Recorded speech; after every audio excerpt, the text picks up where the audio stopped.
Open the council meeting for February 5th.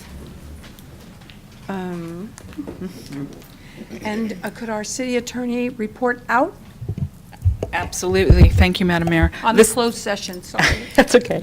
The City Council did meet in closed session for the reasons indicated in the agenda, and there is no action to report at this time.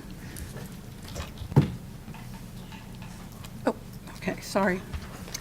Convene called, and I would like to do a Pledge of Allegiance. I will do that myself.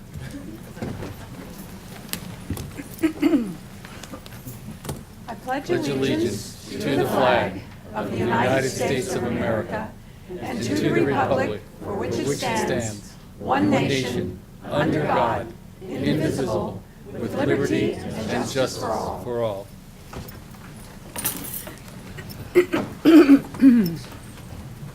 Alrighty. So, she reported out, need a pledge. I'm looking for my pledge. Ugh.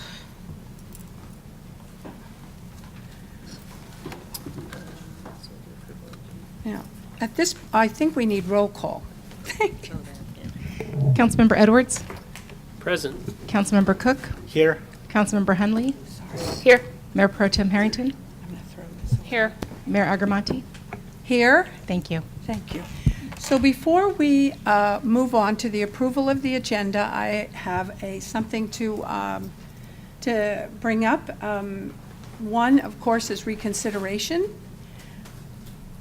for the action from February 29th. I believe it was 7.3. And would our city attorney like to comment on that? I would like to comment on that. Thank you, Madam Mayor. With regard to the question of reconsideration, as that item is not on the agenda tonight, what you can do this evening, however, is if there is a member of the council that would like the council to agendize, as opposed to take action to, but agendize the question of whether or not to reconsider your previous decision, you could this evening ask that that be placed on your next agenda. At that point, the council has the option to then, someone on the prevailing side at that meeting could make a motion to reconsider. That motion, if seconded, would then be voted upon. We could at the same meeting agendize an item that would be reconsideration contingent upon that first item actually passing. So this evening, I'm asking for a motion, or that's at the next, this is just asking. You are asking your fellow council members whether they would concur with placing an item on your next agenda to, one, reconsider the vote, or potentially reconsider the vote that you took relative to the removal of trees in the park, which was at your last meeting, and then two, if that motion were to pass, then to actually reconsider that item at the same meeting. Okay, at a future agenda. Well, that future agenda, you can determine what that future agenda is now. It can be the same agenda, meaning, for instance, you could agendize both of those items. The second only takes place if the first happens, but you could agendize both of those items for your next council meeting or a subsequent council meeting after that. Thank you so much. So I think I'm looking for any kind of a discussion on this to my council members. So, council, if I may, one more thing. Relative to council discussion, your discussion should be limited this evening to whether to agendize it, not substantive issues surrounding the question itself. So the question before you is, should you agendize a reconsideration question? It isn't whether reconsideration would be a good idea, and it isn't substantively talking about it, but yeah. Is the next step public comment and then a motion, or a motion and then public comment? So honestly, you certainly can take public comment on that issue. I will say that you're not obligated to take public comment on a question of placing something on a future agenda. And you don't have to be in the majority to make the motion to agendize it? Correct. The motion to agendize it, you don't have to be on the majority. You would have had to be in the majority to make the motion at that next meeting to actually reconsider. Does that make sense? Yeah. Okay. And so is the reason that it has to go this way because a motion for reconsideration can only be made at the meeting in which the decision's made? And so since it's after, So It has to it's be a weird agendized? little interplay between Rosenberg's Rules of Order, which are the rules that are applicable to this body, and the Brown Act. So in order to take an action, it should really be on the agenda, and you can't put it on the agenda because there isn't a need to take action immediately, because you can suspend those rules and take action at your next meeting. So it's this goofy little interplay between the two. So the most conservative way to do it is relative to the Brown Act, is the way we are currently talking about doing it. Now, if in fact there is an urgency, a need to take action immediately, you could add the question of reconsideration to your agenda this evening, but you would have to have facts and circumstances that led to that urgency, that there was a need that the action had to be taken immediately.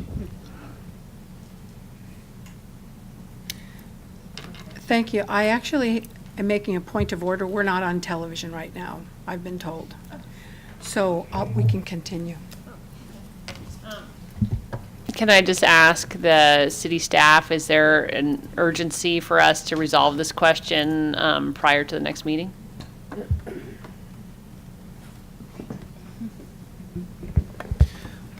So my direction from council was on this issue, was to remove one tree, B52, and based on a vote to basically agendize and reconsider, then I would put that action on hold until I got direction from council on the 21st, if that's when it was going to be scheduled. And in terms of the question, the issue, and I would ask the Public Works Director, there typically is a February 15th cutoff of when you remove a tree, in terms of we don't want to enter nesting season. And yet I don't know if the 21st then pushes us into the following year, or if you can check a tree and make sure there are no bird nesting, you could still, if the council chose to move forward, still remove that tree. So either, we would be, if anytime we would be removing a tree, we would be making sure with a bucket truck going up and making sure that there were no nests in the tree prior to any removal. So I think at this point, you could move forward, and we would stay any issue until we got formal direction back from the council on the 21st.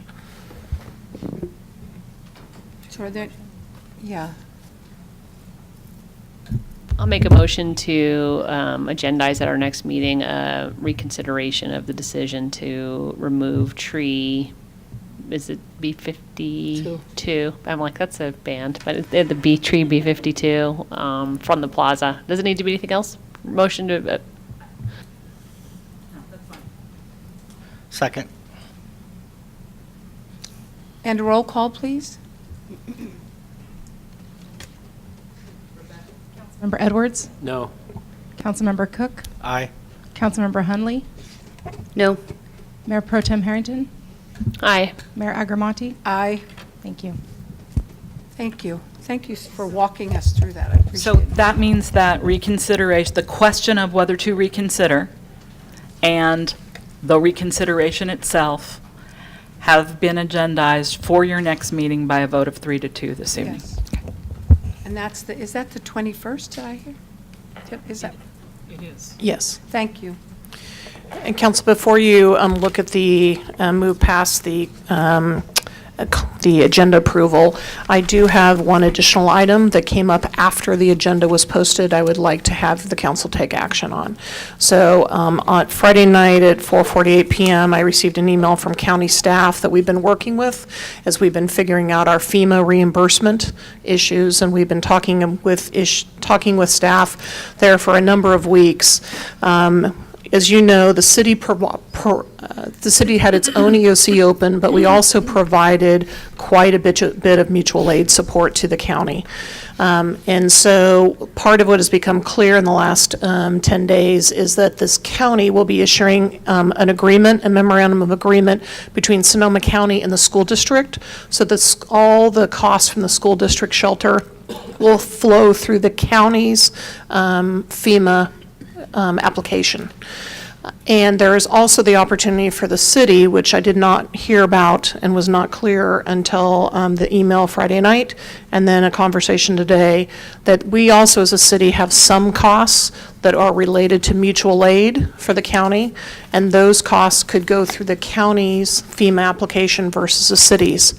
FEMA has a process where that you can put these post agreements in place that basically help clarify the relationships. And so there is a 2-page memorandum of agreement that was sent to me late Friday afternoon, which basically says that the city will document any mutual aid support that we provide to the county. We will submit that to the county, and then the county will pay us back for that mutual aid support, and then they will seek reimbursement from FEMA, which is often a much lengthier process. So I apologize for the late notice on this, but I would appreciate if the council could add this to the agenda. This needs to be done. They want to have this, they have a hard deadline of February 7th. They've gotten a little wiggle room to go February 14th, but they will not have any other extension beyond that point, they believe. And so the council does not meet until February 21st. And so I'm asking for the council to add this to the agenda. We will put it at the end of the agenda. It is a 2-page memorandum of agreement between Sonoma County and the City of Sonoma pertaining to assistance that we have provided under mutual aid. And just to add one additional little piece of information, because that item was not on the current agenda and needs to be added pursuant to the Brown Act provisions, it will take a 4/5 vote to add that to the agenda this evening. Do I have a motion? Well, so does that mean, so right now it takes 4 votes just to get it on there, and do we have to have 4 votes again to approve it? Or it's just normal? Simple majority to approve it, but 4/5 to add it to the agenda. Got it. And can we approve the whole agenda with the addition of this? You may. If you vote, sorry. You may, but you need to take action first to add it and then Oh. approve the agenda with it added. I will make a motion to add an item related to the memorandum of agreement between Sonoma County and the City of Sonoma pertaining to assistance provided under the Emergency Management Mutual Aid Plan. I'll second that. Tonight. Clarification of the motion, I'm assuming includes consideration of and potential approval of that memorandum? Including consideration of and a potential approval of said plan. Thank you. Councilmember Edwards? Yes. Councilmember Cook? Aye. Councilmember Hunley? Aye. Mayor Pro Tem Harrington? Hi. Mayor Agramonte? Aye. Thank you. Okay. And Madam Mayor, just when we get to that item, we do have plenty of copies for members of the public that are here, and so that everyone's can read when the council considers it later in the meeting. Thank you. Thank you so much. At this point, where am I? Oh, sorry. Well, I'm looking for comment. We did the pledge, okay. And comments from the public? I'd like to open this up to the public for comments. Ken Brown, 1396 Lubeck Street in the city of Sonoma. No. I brought my list tonight. It's very helpful. I'd let everyone know that on February 13th at Whole Foods on the square, we'll be having a wedding vows and commitment ceremony. So if you'd like to renew your vows, I'm going to talk to my wife this evening. I'd like to see you there. Also, we're preparing for first night, December 31st, 2018. Give myself a lot of leeway this time. My wife and I will be producing that event. Cannabis, I know you're on the path. Keep going. Look forward to getting there with everyone for a medical dispensary and delivery system in Sonoma. Larry Barnett had an idea a while back. Mountain Cemetery.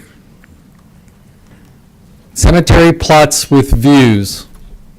I thought it was a very interesting idea. Didn't support it at the time, but now I'm much older and wiser, and I do.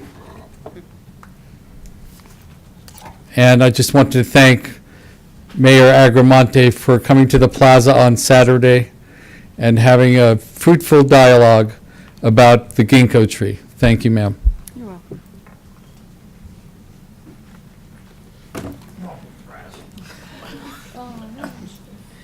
Seeing no one else?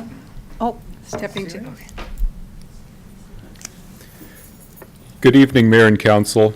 My name is Mike Brett, and I represent the Employees Association of the City of Sonoma, SEIU 1021.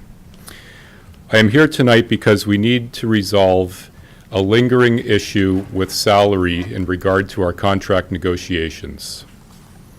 We need your support to maintain a stable, effective, motivated workforce. You have to tell us by your actions that we are as important and vital to the functioning of this city as we know we are and are told we are. Anything less tells us otherwise, that we're not important to you. We certainly are important to our citizens. We need action on this matter. Nothing has been resolved since May of 2017. Support your city's vital functions. This needs your immediate attention. Thank you. Thank you, Mr. Brett.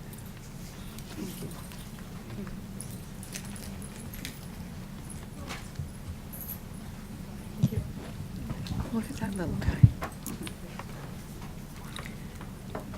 So, seeing no one else rising, now I do have someone. Good evening. I'm Johanna Patry. We are requesting that the council put on the next agenda the discussion of the adoption of a temporary emergency moratorium ordinance imposing a temporary moratorium on new hillside development within the hillside areas and the hillside zoning district of the city for the health, safety, environmental protection, and welfare of the community, in order to give the council the opportunity to direct staff to amend, clarify, and expand the Sonoma Municipal Code Hillside Ordinance. This ordinance was written and adopted by the City Council in 2002 in response to the overwhelming community support to preserve Shotgun Hill and limit and direct hillside development in the future. Some of the authors of the Hillside Ordinance have discussed with community members the intent of the provisions in this ordinance, including the intent and interpretation of the provision that lot pad grading should not exceed 5,000 square feet in total area per parcel. The provisions state that this guideline should be implemented whenever applicable. While the early efforts were admirable, the ordinance needs much work and updating, including the maximizing of public safety in light of the recent horrific fire-related events of October 2017, the minimizing of environmental impacts and hillside degradation, limiting the burden on public infrastructure, limiting tree removal and grading, ensuring property fire breaks and firescaping, and ensuring that the environmental, aesthetics, and safety needs of the community are met as they relate to hillside development. At the council's direction to staff and under the provisions of the state government code, this work does not need to be a lengthy process and could be done in a timely manner. It could be done in a matter of months, not years. We all believe in personal, private property rights. However, the responsibility to be light on the land and preserve the environment in general, and Shotgun Hill in particular, belongs to all of us. We urge you to bring to the public forum an opportunity for the council to clarify, update, amend, and expand the regulations and provisions of the Hillside Ordinance. Thank you for your consideration. Thank you. Well, I've missed a step here. Go ahead. Sheila O'Neill, Protect Sonoma. In light of the recent Excuse reaction, me, I'm sorry, can I interrupt you? May I ask, this some of this is on the agenda, so, No. well, No, we will not, in terms of the public hearings that we are continuing to a date certain, we will not be having a public hearing. We will open and close with no opportunity for public All right, I comment. just wanted to make sure. Thank you. I'm sorry, Ms. O'Neill. you No can worries. continue. In light of the reaction that the community of Sonoma has had to the removal of B52, one ginkgo tree that smells like vomit and causes people to slip, I just want to say, if you consider the reaction to the removal of one tree, think about the reaction to the removal of 100 trees, which is what is slated for the Shawkin Hillside development. Of these 100 trees, many are native oaks. Half of the trees are 12 inches in diameter and larger. So if you're getting a big reaction to one vomit-smelling ginkgo tree, just think what's going to happen with the removal of 100 trees. Thank you.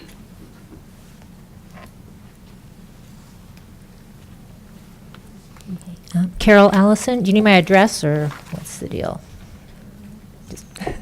Sonoma.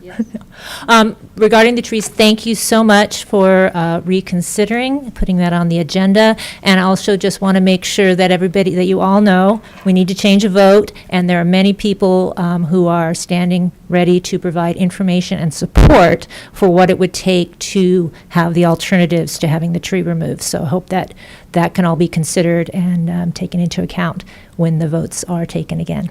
Thank you. Thank you so much. So seeing no one, oops.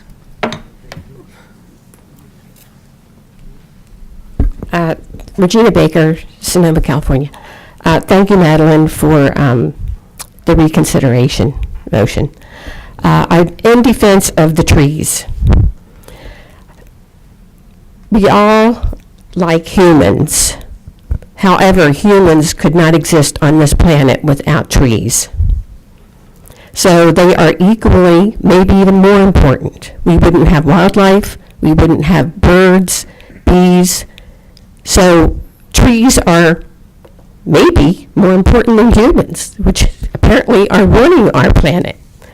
Thank you. Thank you very much. Should I say last call? I'm going to be closing the public hearing.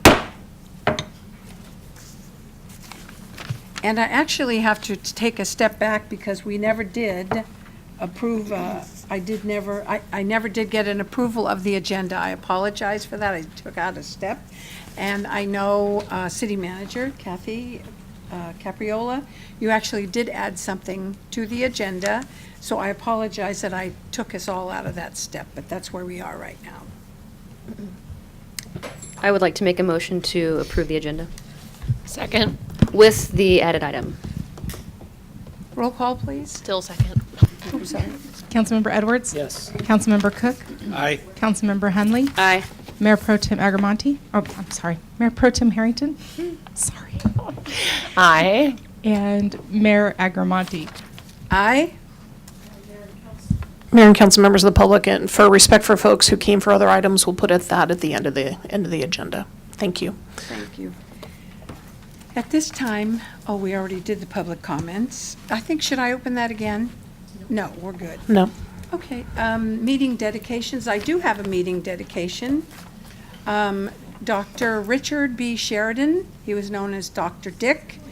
He was great, just a lovely, lovely, wonderful man. We used to walk, well, I used to walk with him all the time, and unfortunately, he passed away January 25th, and I just wanted to share he is survived by his wife Margaret, sons Peter and Andrew, and daughter Caroline, 6 grandchildren and 2 great-grandchildren, and he was a gentleman that was very helpful, wonderful to people here in Sonoma, and I just wanted to dedicate this evening to him. Thank you.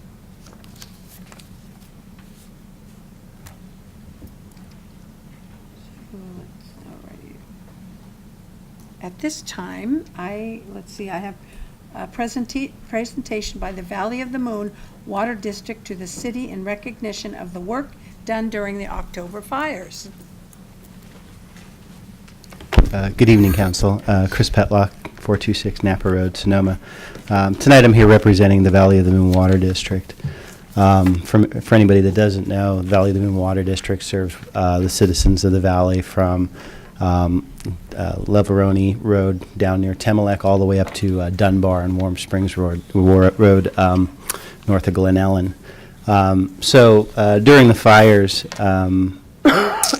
pretty much Monday night, things got really bad, and we lost power to about 80% of our facilities at that time, and we called out to the city of Sonoma to help us with generators. Even though we have many on hand, they were already being used. So within minutes, we got a yes.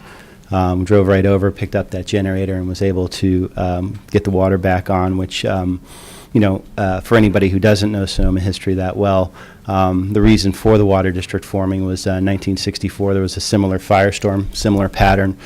There was no water facilities at that time, and that same fire came down and burned pretty much all of the springs, wiping out all the homes at that time. Really, without the help of not only the city of Sonoma but others, similar things could have happened. So tonight I have a resolution from our board of directors, and I'd like to read it to you. And I think some of the Sonoma staff came back in, and I just wanted to make sure that they were acknowledged as well, because they're the ones that really did answer the call. So the resolution reads, whereas Valley of the Moon Water District experienced significant damages to the assets, power outages to 80% of our water system for 10 days due to the historic 2017 firestorm. Whereas within 10 minutes of the initial call for mutual aid, the City of Sonoma staff arranged to make a critical generator available to the Valley of the Moon Water District, powering booster pumps to support the unprecedented water demands for firefighting. And whereas the City of Sonoma additionally coordinated with Valley of the Moon their water demands from the Sonoma Aqueduct to help balance Valley of the Moon water needs that were being used extensively for firefighting. And whereas the Board of Directors wished to take proper notice and express its sincere appreciation for the City of Sonoma's actions that helped sustain the firefighting and health and safety demands of the Valley during this natural disaster. Now, therefore, be it resolved that the Board of Directors and the staff of the Valley of the Moon Water District hereby express their sincere appreciation to the City of Sonoma, and this resolution was passed on the 7th day of November. Thank you. Thank you, Mr. Petlock. Absolutely.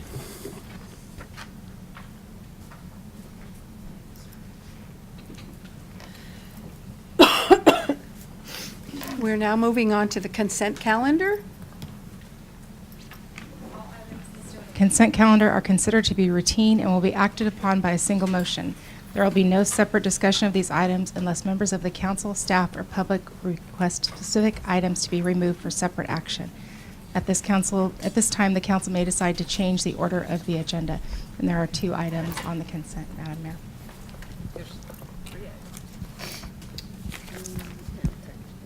Are there any comments or regarding the agenda, any changes? Nothing? I think I would like to take that out to the public. Do you have anything regarding this? Having no comments, I'll bring it back. What is the pleasure of the council? I'd like to make a motion to approve the consent calendar 4.1, 4.2, and 4.3. Second. Roll Coun- call? Councilmember Edwards? Yes. Councilmember Cook? Aye. Councilmember Hunley? Aye. Mayor Pro Tem Harrington? Aye. Mayor Agramonte? Aye. Thank you, and the vote carries unanimously, 5-0. Thank you. We are now moving on to public hearing session, sections 5.1 and 5.2, is that correct? Yes. And the suggestion has been made possibly to take these 3 items together, and the city clerk will announce them, and then I will open the public hearing. Yes, and just for a point of information, we would like to continue all these items to March 1st at 5 p.m. And that would be the recommendation from staff to the council in order to, I know we usually start our meetings at 6, but we expect this to be a lengthy night. So as part of the action, we would like you to continue to March 1st, 2018 at 5 p.m. Madam Mayor, if I may, in order to continue these 3 items, if we can call each of the 3 items and open the hearing for the purposes of continuing to a date certain. The date, as Kathy just indicated, you can do that. You can open them all together. We don't have to do 1, 2, and 3. We can just open them all together. But those items being the items listed as 5.1. 2 of them are listed as 5.1, and then the item listed as 5.2. The 3 public hearings relating to 149 4th Street, the appeal on 149 4th Street East, the appeal on Brazil Street, Upper East Lot Number 3, and the appeal on Brazil Street, Upper East Lot Number 4, as respects the actions listed on the agenda. If you could open that hearing in order for the purposes of continuing it to a date certain. And I'm opening a public hearing For all 3. for all 3. I'm open. Should I repeat that? No. I think I said it, so I think you can just. All right, I'd like to open the public hearing. Okay. And you have the option of asking if anyone wants to speak to the continuance of the item, which is the only thing that's in front of you, continuing to a date certain. Okay. And for for the council or public?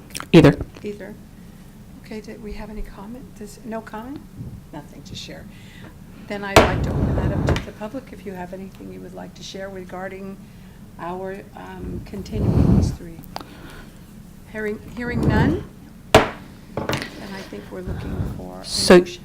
yes, you are. Relative to all 3 public hearings, to continue them to, Kathy, help me. March 1st? March 1st at 5 5 o'clock PM. Yeah, it says 6, but I think 5 is fine. You do need a We need a motion, a motion. second, and a vote. Looking for a motion. All right, I make a motion to continue the items on 5.1 and 5.2 to a hearing to be held on March 1st at 5 PM. Second. Councilmember, There are 3 houses, I think, right? 5.1 and 5.2. There is a 5.3. It's not on my agenda. What's 5.3 on yours? It's a typo. Another one, I guess. I have 6.1. For the purposes of clarification of the motion, it's all 3 public hearing items as I had previously identified, correct? Correct, which are Thank you. shown on the agenda as 5.1 and 5.2, I think. Absolutely. So roll call, please. Councilmember Edwards? Yes. Councilmember Cook? Aye. Councilmember Hunley? Aye. Mayor Pro Tem Harrington? Aye. Mayor Agramonte? Aye. The motion carries 5-0 unanimously. Thank you. Thank you. So we're now moving on to the regular calendar, 6.1.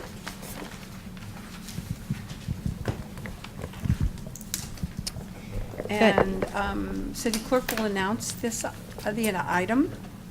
Consideration, discussion, and possible action to, 1, introduce an ordinance amending sections 2.44.010, 2.48.020, 2.56.020, and 2.60.020 of the Sonoma Municipal Code pertaining to the composition and appointment to the city's commissions, and to adopt, number 2, to adopt a resolution making changes to the council, commission, and committee appointments policy. Thank you. And now I'd like to turn this over to our city manager. Thank you, Mayor Agramonte and council. As council is aware, last year there were a number of meetings held to review our appointment policy. It was actually approved formally on November 6, 2017, and then that policy was used for the appointment of new planning commission. Prior to the appointments that are the next item on your agenda, we wanted to come back and just get additional clarification on a few things at our last meeting. So the January 29th meeting, there were 5 items the council discussed. One was change the length of terms from at-large members from 4 years to 2, and aligning it with the next election cycle. There was also a change in language to clarify that all commission members must be qualified electors in the area they are representing. That means registered voters, either in the city or the Sonoma Valley.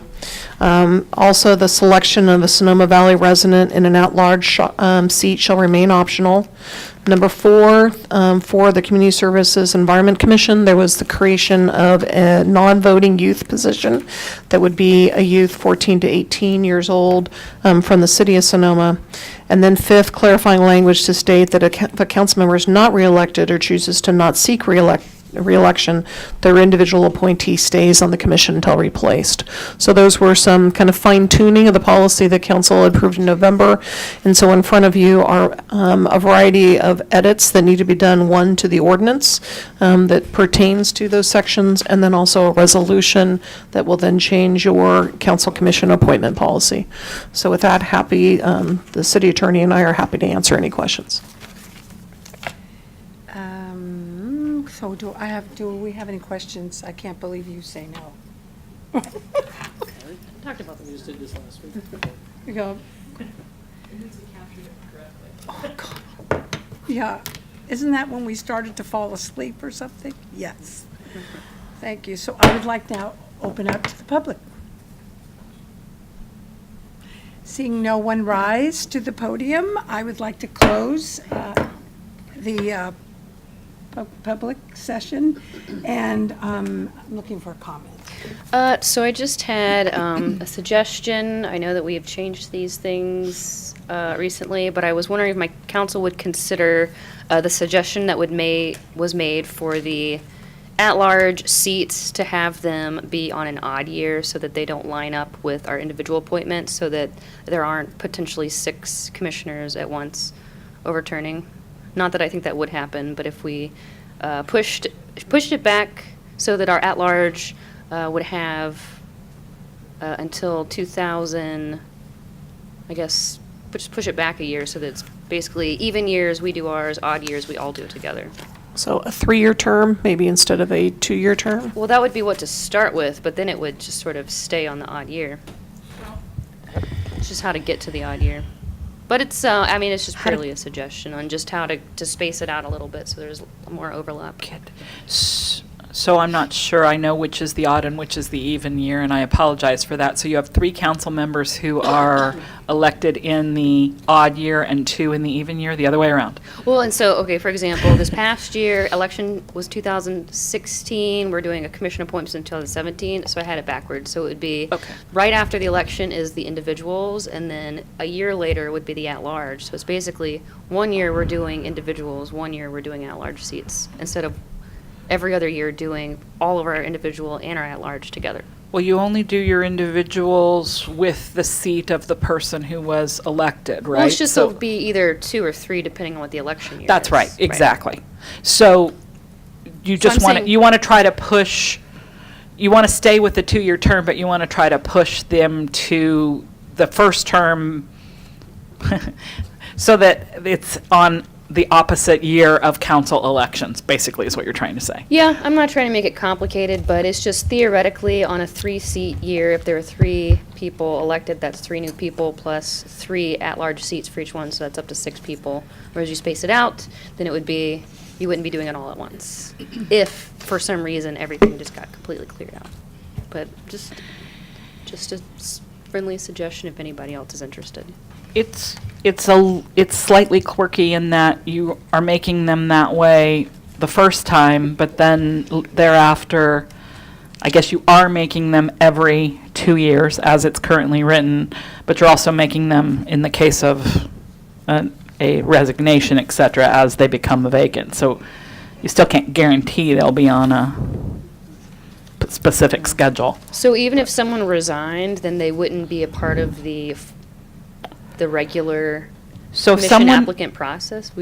So if someone resigns, you fill that, you can fill that seat, the seat of the resignation. That person you fill the seat with serves the remaining term of the... Remaining term, yeah.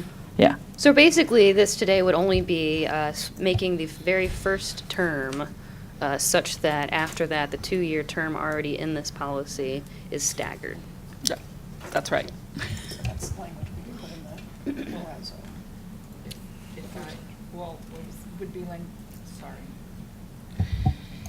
It would be language that we would put in the policy, which would mean I have to think about it for a few minutes if there's a majority who want to do that, so I can figure out what the language would look like. But if there's a majority who wants to do that, we could write that.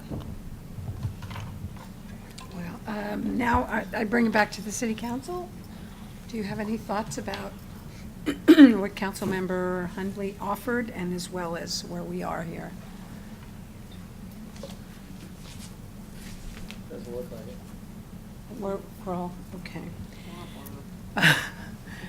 Well, it's interesting, you know, this has been very confusing, so I know I won't prolong this, but what we're here to do is consideration, discussion, and possible action to introduce an ordinance amending sections 2.44.010, 2.48.020, 2.56.020, and 2.60.020 of the Sonoma Municipal Code pertaining to the composition and appointment to the city's commissions, and adopt a resolution making changes to the council, commission, and committee appointments, committee appointment policy, city manager. And is the pleasure to move forward and make a motion for the resolution. Do we need two motions or one motion? Two. I would like to make a motion to, if it's okay with the mayor. Yeah. I would like to make a motion to introduce an ordinance amending sections 2.44.010, 2.48.020, 2.56020, and 2.60020 of the Sonoma Municipal Code pertaining to the composition and appointment to the city's commissions. Second. Roll call? Councilmember Edwards? Yes. Councilmember Cook? Aye. Councilmember Hunley? Aye. Mayor Pro Tem Harrington? Aye. Mayor Agramonte? Aye. Thank you. The motion carries 5-0. And then one more motion. Make a motion to adopt a resolution making changes to the council, commission, and committee appointment policy.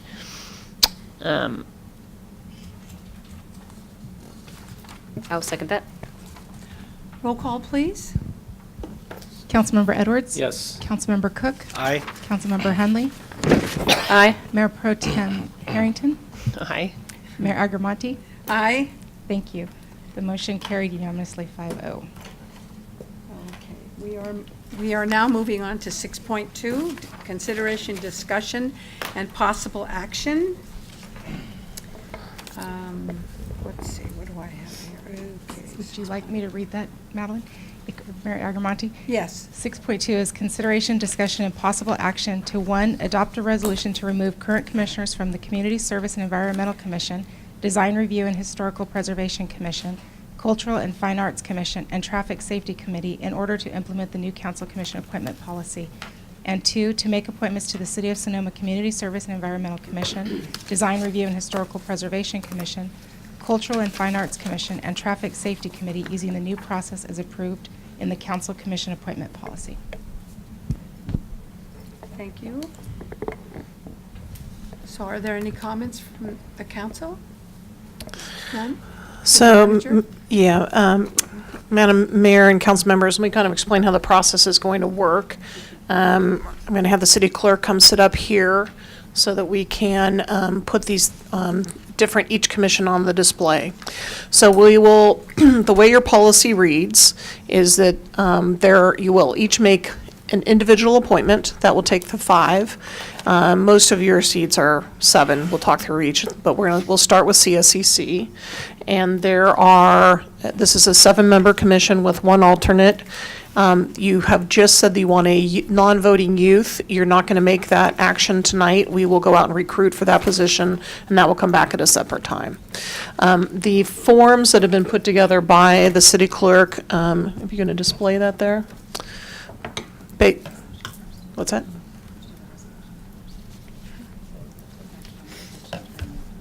Yes, yeah, but go ahead and put that up first.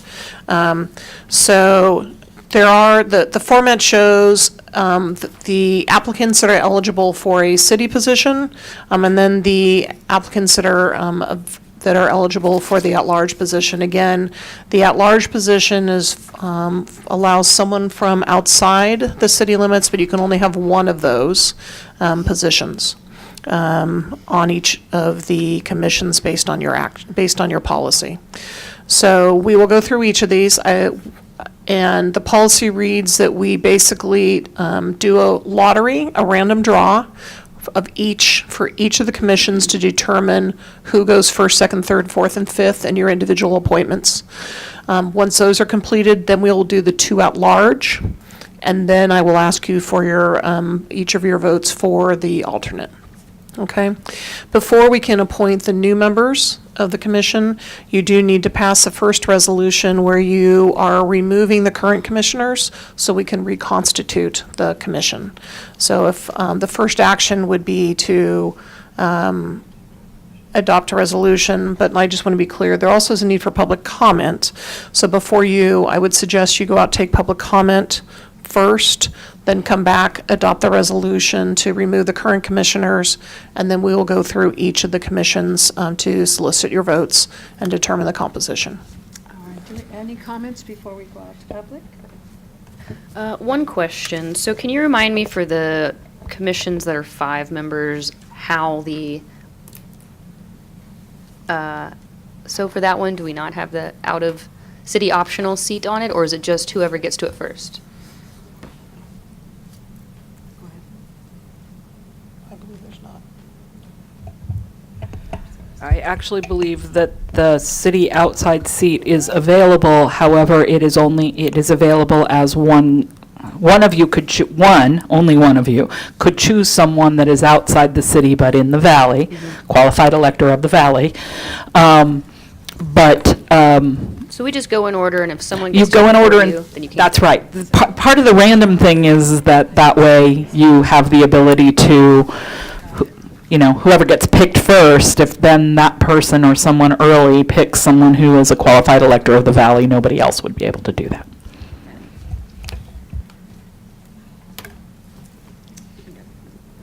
Okay, so if we could go out to public comment, unless there's any other questions from the council. So we can go out for public comment at this time? Having none, it looks like this train is moving forward. Okay. So if a council member could start with the, go ahead, Mr. Cook, sorry. I'd like to go ahead and make a motion for a resolution of the City of Sonoma, the City Council of the City of Sonoma removing all current seated members of the Community Services and Environmental Commission, Design Review and Historical Preservation Commission, Cultural and Fine Arts Commission, and the Traffic Safety Committee in order to implement new council commission appointment policy. I'll second that. Roll call? Councilmember Edwards? Yes. Councilmember Cook? Aye. Councilmember Hunley? Aye. Mayor Pro Tem Harrington? Aye. Mayor Agramonte? Aye. Thank you. And Okay, so we will start with CS, with the Community Service Environment Commission. I was just offering to help. Yeah, let me. Yeah. Okay, so there are you going to pull? I'm sorry. You pull. Sorry, I misunderstood. Okay, you're right, thank you. So you. Drum roll. Mayor Pro Tem Harrington? So I'm not sure folks are heard. Some of these are microphone. So Mayor Pro Tem Harrington has the first vote for her individual appointment on the CSEC. Are you going to read it and then we vote, or read them all? What's that? Are you going to pick them all, or should I vote now? Should I say who I mean? I think go ahead and take your pick because it's your first and then we'll pick the next one. I'm picking Ken Brown.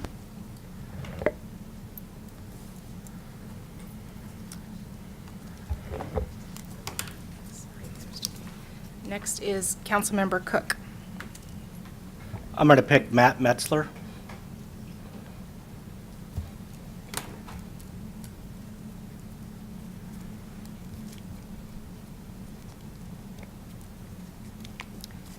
Councilmember Hunley.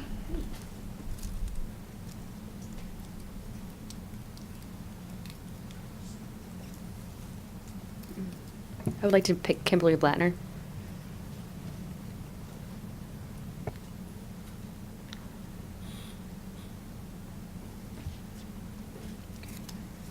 Next is Councilmember Edwards. Sandy Funky.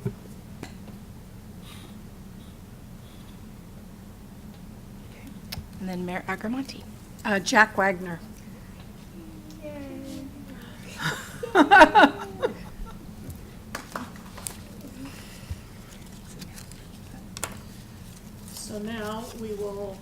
now we'll move to at-large, and you each have 2 at-large votes to provide. Again, we will, sorry. So we will basically start with, at the top, we'll start with Mayor Pro Tem Harrington and ask for your 2. We'll record them all, and then we'll look to see if we have any majority agreement. I will say at times, having done this in other agencies, you may need to re-vote, and we'll see how that goes. But we'll start with the at-large. And can I ask a clarifying question? So one of these 2 can be the out-of-valley optional seat? Thank you. I meant to say that. Yes, one of these, this is an opportunity for one, if you, again, you're not mandatory, but this is your opportunity to have someone from the Valley. Okay. Ready? Fred Albach and David Morrell.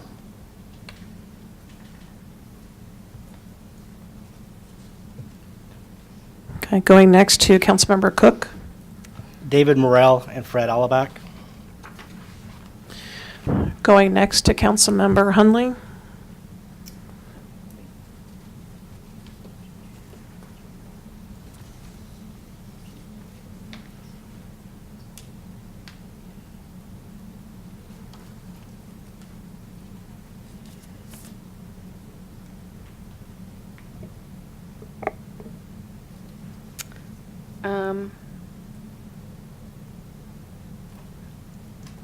I will go with Fred Alabak, and if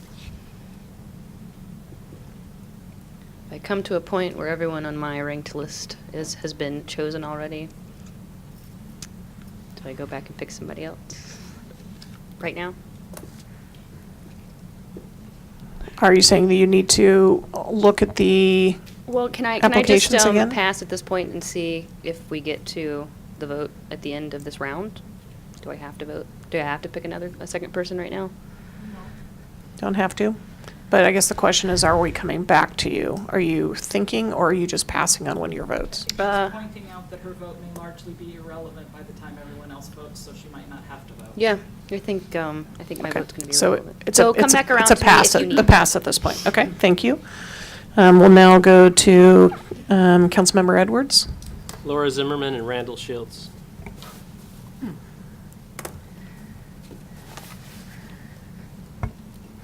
And now Mayor Agramonte. Paul Rocket.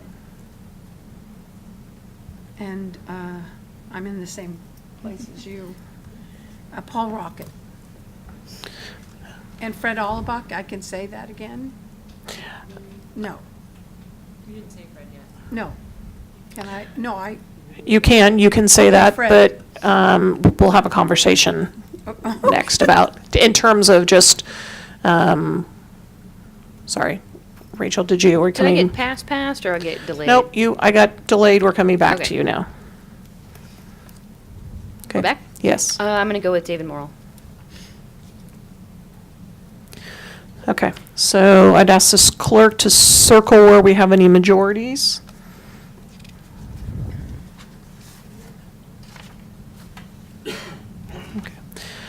So we have your 2 at large will be David Morrell from the city and Fred Alabak from the valley. Now we are going to select an alternate. The alternate cannot be someone from the valley because they have to be a qualified elector to be able to serve within the city. So you only look at the top half of the chart. Jeff Van Houten or George Ellie?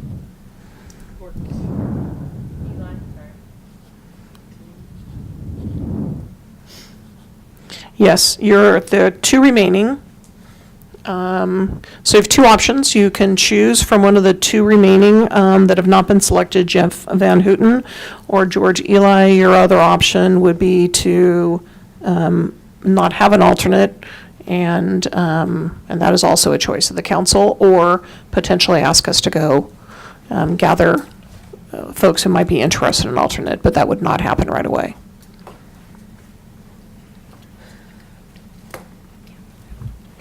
Is it possible to just take like 1 minute so I can grab the application of these 2 while we? We can sure, let's take your time going through it. Yeah.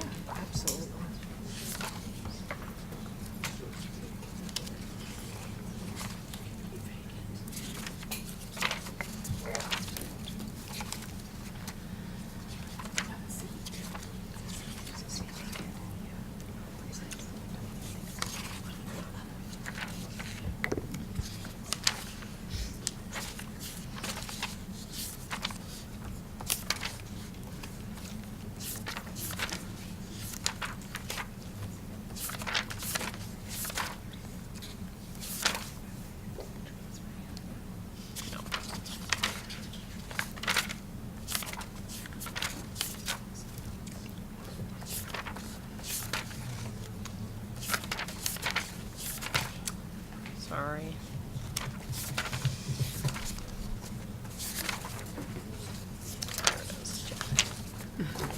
Found that.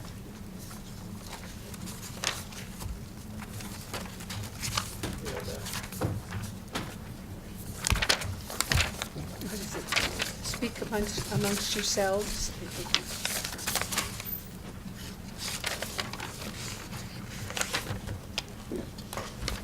What was it? George. E-E-L-Y. Got it. All right.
If,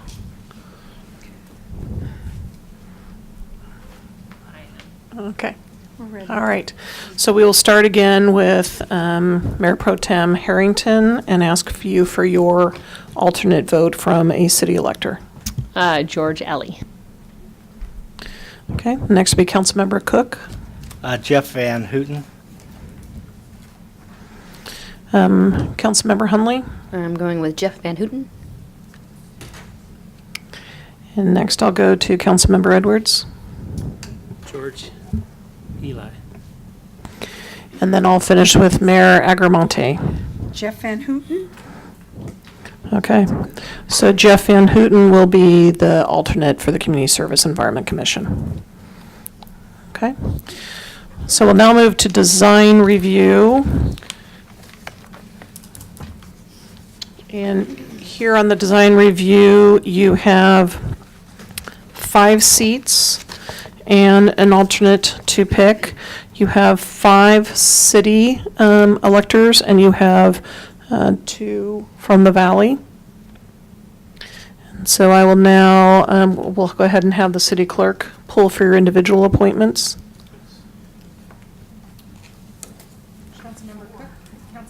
Councilmember Cook. Leslie Tipple.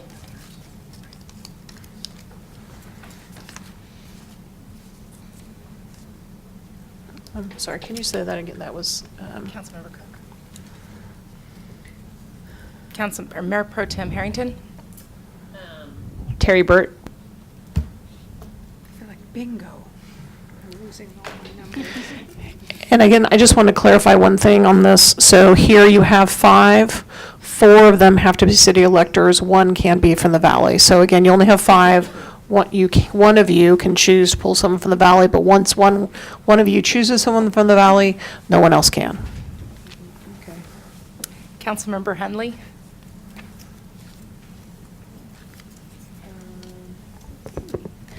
I would like to go with Michaela Randolph.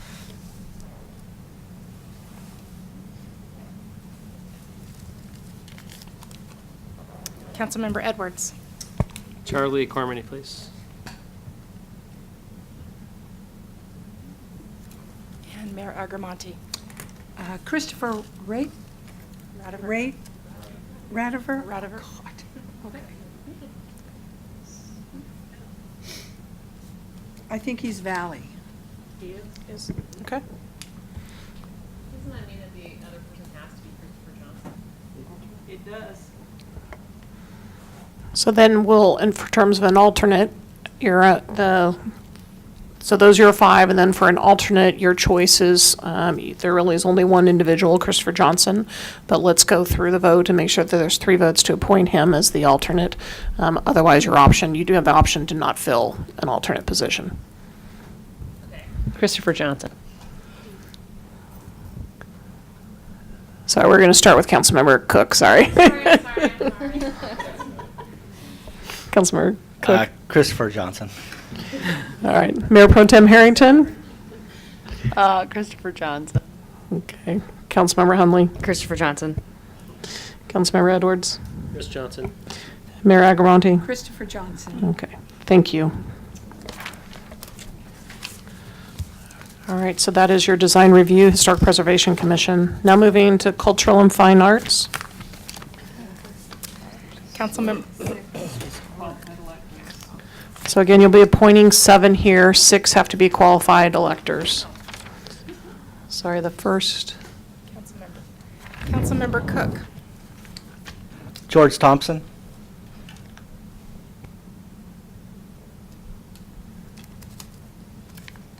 Councilmember Edwards. Kate Schertz.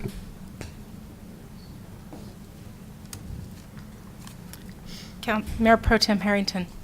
Deb Emerson.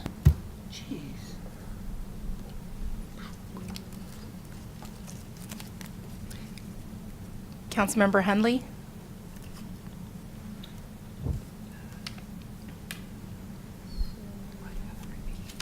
It's like cards. Go fish.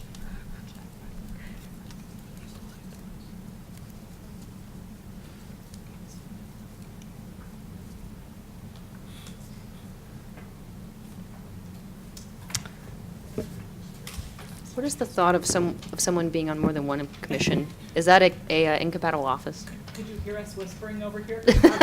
We were just having a discussion about it. No? I don't know.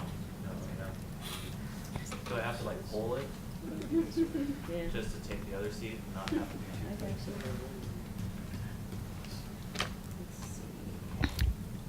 Well, I suppose there's actually 2 questions here. The first one being whether or not they are incompatible, and the second one being whether the individual in question wants to serve on 2. Well, that's, so the other one was what? Well, my selection is going to be Lauren Kirshner. Sorry, Jack. Mayor Agarwalty. I want to pick someone, I guess from the Valley, Veronica Annapolis.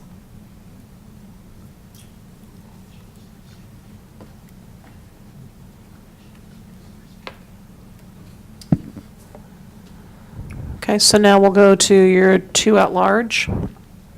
Start with Councilmember Cook.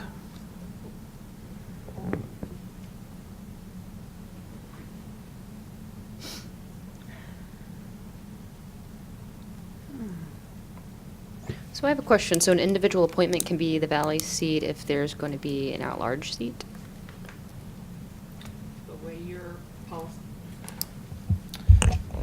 The way your policy is written, yes. Mm. You could change that, of course, but the way your policy is written, it doesn't preclude you. It just says how many seats have to be city seats. It doesn't assign them to the at-large position.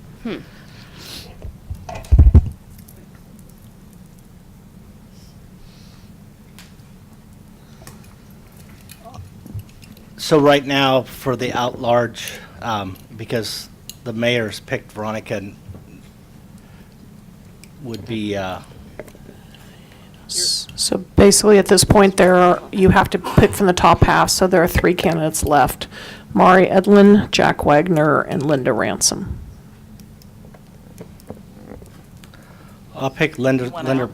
Yeah, I could pull out. Yeah, did you pull out, Jack? Yeah, do I have to say something? No, Okay, no. yeah, you just did. Then I will pick Linda Ransom and Kate Schertz, or Mari Edlin. Councilmember Edwards. Do you have another vote? Linda Ransom. Okay. Mayor Pro Tem Harrington, Same, Mari Edlin and Linda Ransom. Councilmember Hunley, Same. Mayor Agramonte. Mari Edlin and Gloria Kai Wang. You cannot vote for someone down below because she's in the valley. We already have one out. Just did. Well, you can, but we can't count that vote, so. Mari Edlin and, I'm sorry, who was that? Linda Ransom. Linda Ransom. Okay, so your two at large are Mari Edlin and Linda Ransom. And now we are in a position where you have no alternate for this commission, since it would need to be someone from the city. And so at this point, you will have a vacant alternate on this commission.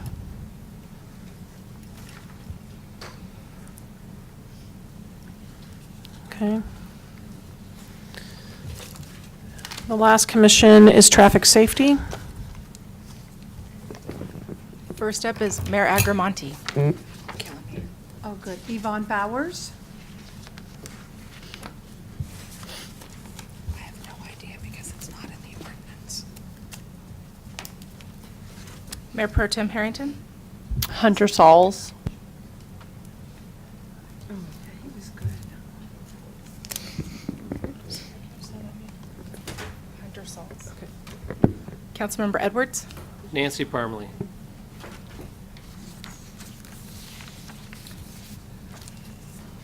Councilmember Hunley.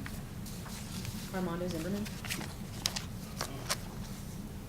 And Councilmember Cook.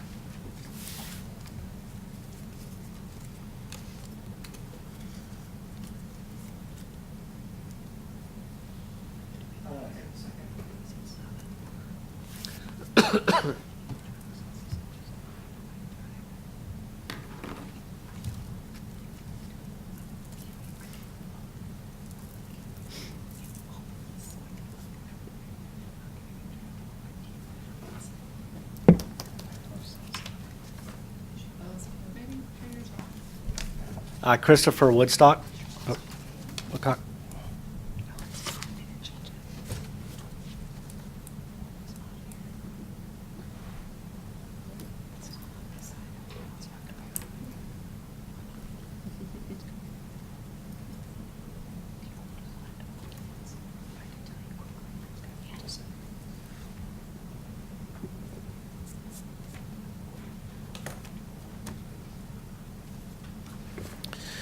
So, yeah, we're just checking something, just a moment, if we could pause.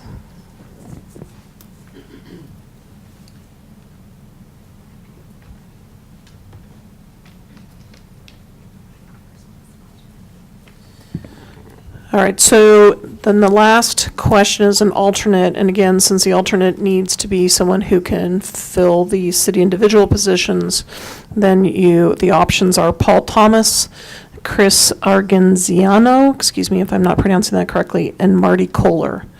And so we will start again with Mayor Agramonte for your alternate vote. Paul Thomas.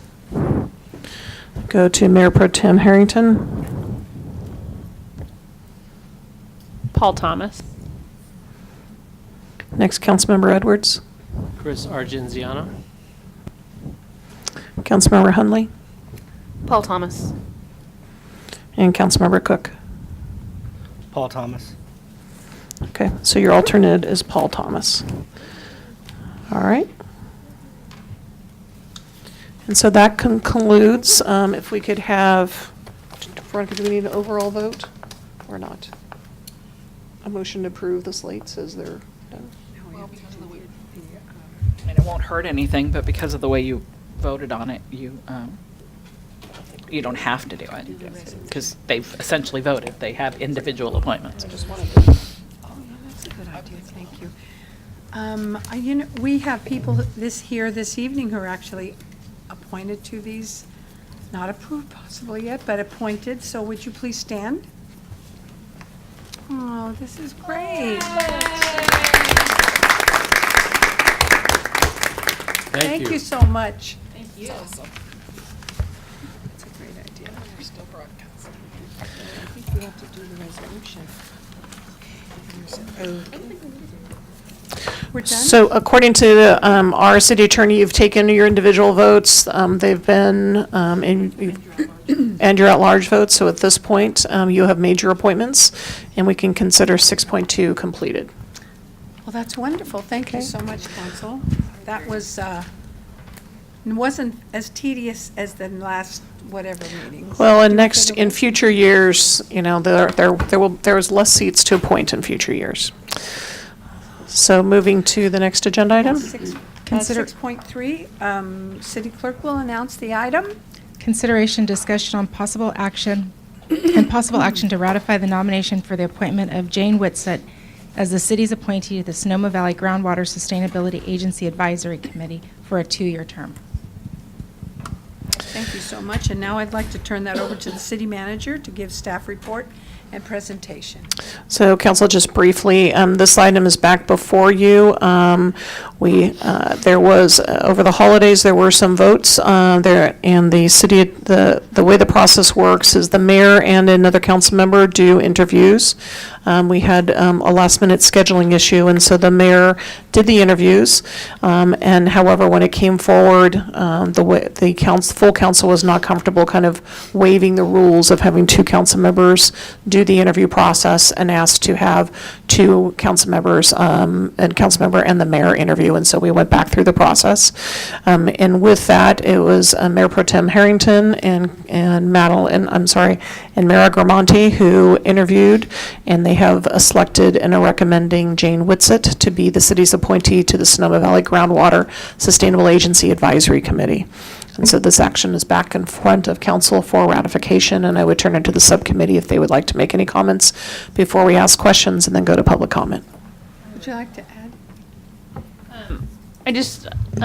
You've seen Jane Whitsett's application. She's incredibly qualified and has a deep technical knowledge with regard to water. We were, really lucky to have a lot of great applicants. One of the other many strong applicants, but another of the strong applicants, David Morrill, decided that he would withdraw his application and instead apply to be on the CSCC, and he was just appointed. So I think in terms of our bench of just incredibly qualified and experienced people, we've expanded that today by adding these 2 people to our, assuming it's approved, by adding them to our commissions and appointed positions. So I think Jane, in her interview, also spoke about not only working about groundwater, but also seeing, obviously not my field, but surface water as part of that as well, and how to really think about water, as a complete system. So way beyond my skills, but she seems super smart, and I'm excited that she's willing to do it. And I likewise, as our Mayor Pro Tem Harrington, with every answer she gave, I think I learned a little bit more. So I think the choice is just wonderful, and I appreciate us working together on that. Are there any comments any questions or anything from the council? So I'd like to take this out to the public to ask or make any comments you have regarding the appointment of Jane Whitsett. Having none, we're going to bring it back to the city council. And do we have any questions for anyone? And so I'm looking for a motion. I would like to make a motion to ratify the nomination for the appointment of Jane Whitsett as the city's appointee to the Sonoma Valley Groundwater Sustainability Agency Advisory Committee for a 2-year term. I'll second that. Roll call, please. Councilmember Edwards? Yes. Councilmember Cook? Aye. Councilmember Hunley? Aye. Mayor Pro Tem Harrington? Aye. Mayor Agramonte? Aye. Thank you, and the Thank motion you. carries unanimously. So moving on to 6.4. Discussion, consideration, and possible action to adopt a resolution changing the title of Mayor Pro Tem to Vice Mayor. Oh, sorry, Great. city manager. Councilmember Agramonte and council members and community. So this was a request that came forward in January from Mayor Agramonte to change the title from Mayor Pro Tem to Vice Mayor. And she had done a little survey to show that in most of the agencies in our area had changed this nomenclature. We did review, and while state law talks about a Mayor Pro Tem, we can create our own, for lack of a better term, working title and not have any issues with our muni code, et cetera. So this was a fairly straightforward request, so we created the resolution in case you wanted to take action on it, move it tonight. If you want to have a conversation and postpone it to a further date, you can also do that, but the resolution is here if you do want to take action. So happy to answer any questions. Are there any questions from the city council? Having none, I would like to take it out to the public for any comments. Ken Brown, as somebody who was both Mayor Pro Tem, although my business card said Mayor Pro Team, I like that, and Vice Mayor, I like being Vice Mayor. That's great, thank you. Any other comments? Having none, no one is approaching the podium. I'll close that session, the open session. And, you know, this is really something, when I hear people say Mayor Pro Tem, it never rolls off their tongues very well. And as our city manager offered, the other cities where there are 9 of us and 8 have vice mayors, we're the only one. I'm not saying it's a bad thing to be different, but you know, when people stall when they are vice mayors, Mayor Pro Tem say that, it kind of looks goofy. So I'm so happy, I'm hoping that this council will agree that change this to vice mayor. So, are there any questions or? A comment and move to approve.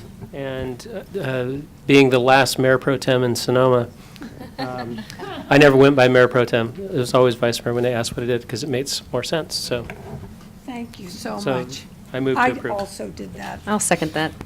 Thank you. Roll call, please. Councilmember Edwards? Yes. Councilmember Cook? Aye. Councilmember Hunley? Aye. Mayor Pro Tem Harrington? Aye. Mayor Agramonte? Aye. Thank you. Do you all want to talk about You know what, is it possible to do one quick thing on 6.2 again, or is it over? what is 6.2? Just on the commissioners? No. Unless you do a, oh, because we should send a letter to everyone who applied and everyone who got appointed and didn't get appointed from the council. So our next item, if we take maybe about a 5-minute break and get set up, stretch our legs, and then come back for the next item. That's great. Thank you. Thank you. Thank you, Gary. Underwriting is provided by Sonoma Paint Center. Writing is provided by Sonoma Paint Center, located at 815 West Napa Street. For more information, you can go to sonomapaintcenter.com. And Larbury Automotive, located at 18155 Sonoma Highway. For more information, you can go to larburyauto.com.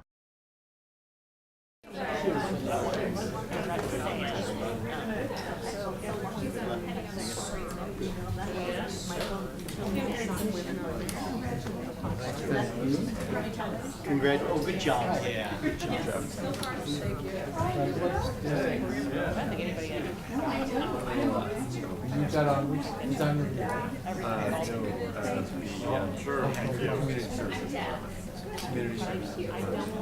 Oh, that's fine. Okay. So I got it. He's our chairman.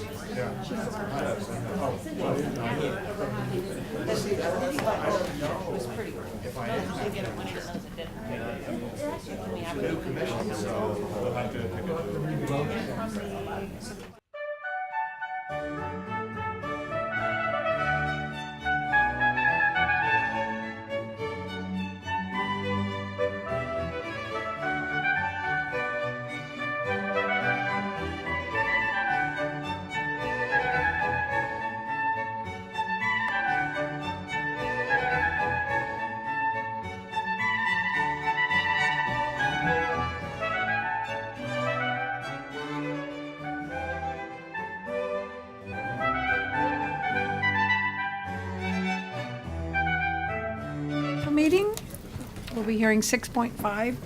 Our city clerk.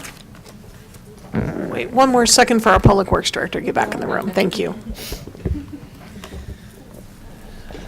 So, council members, this is a report and a presentation about our water master plan. This basically lays out and looks at the city's water infrastructure.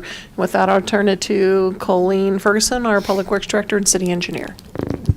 Mayor Agramonte, members of the council, I'm happy to be here tonight to introduce the Water Master Plan update to the council and the community members that are here tonight.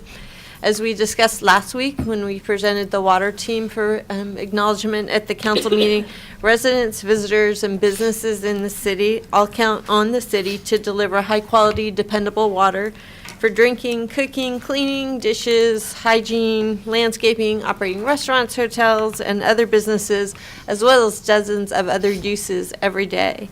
And people also count on the city to deliver adequate water at adequate pressures during times of emergency, such as earthquakes or fire.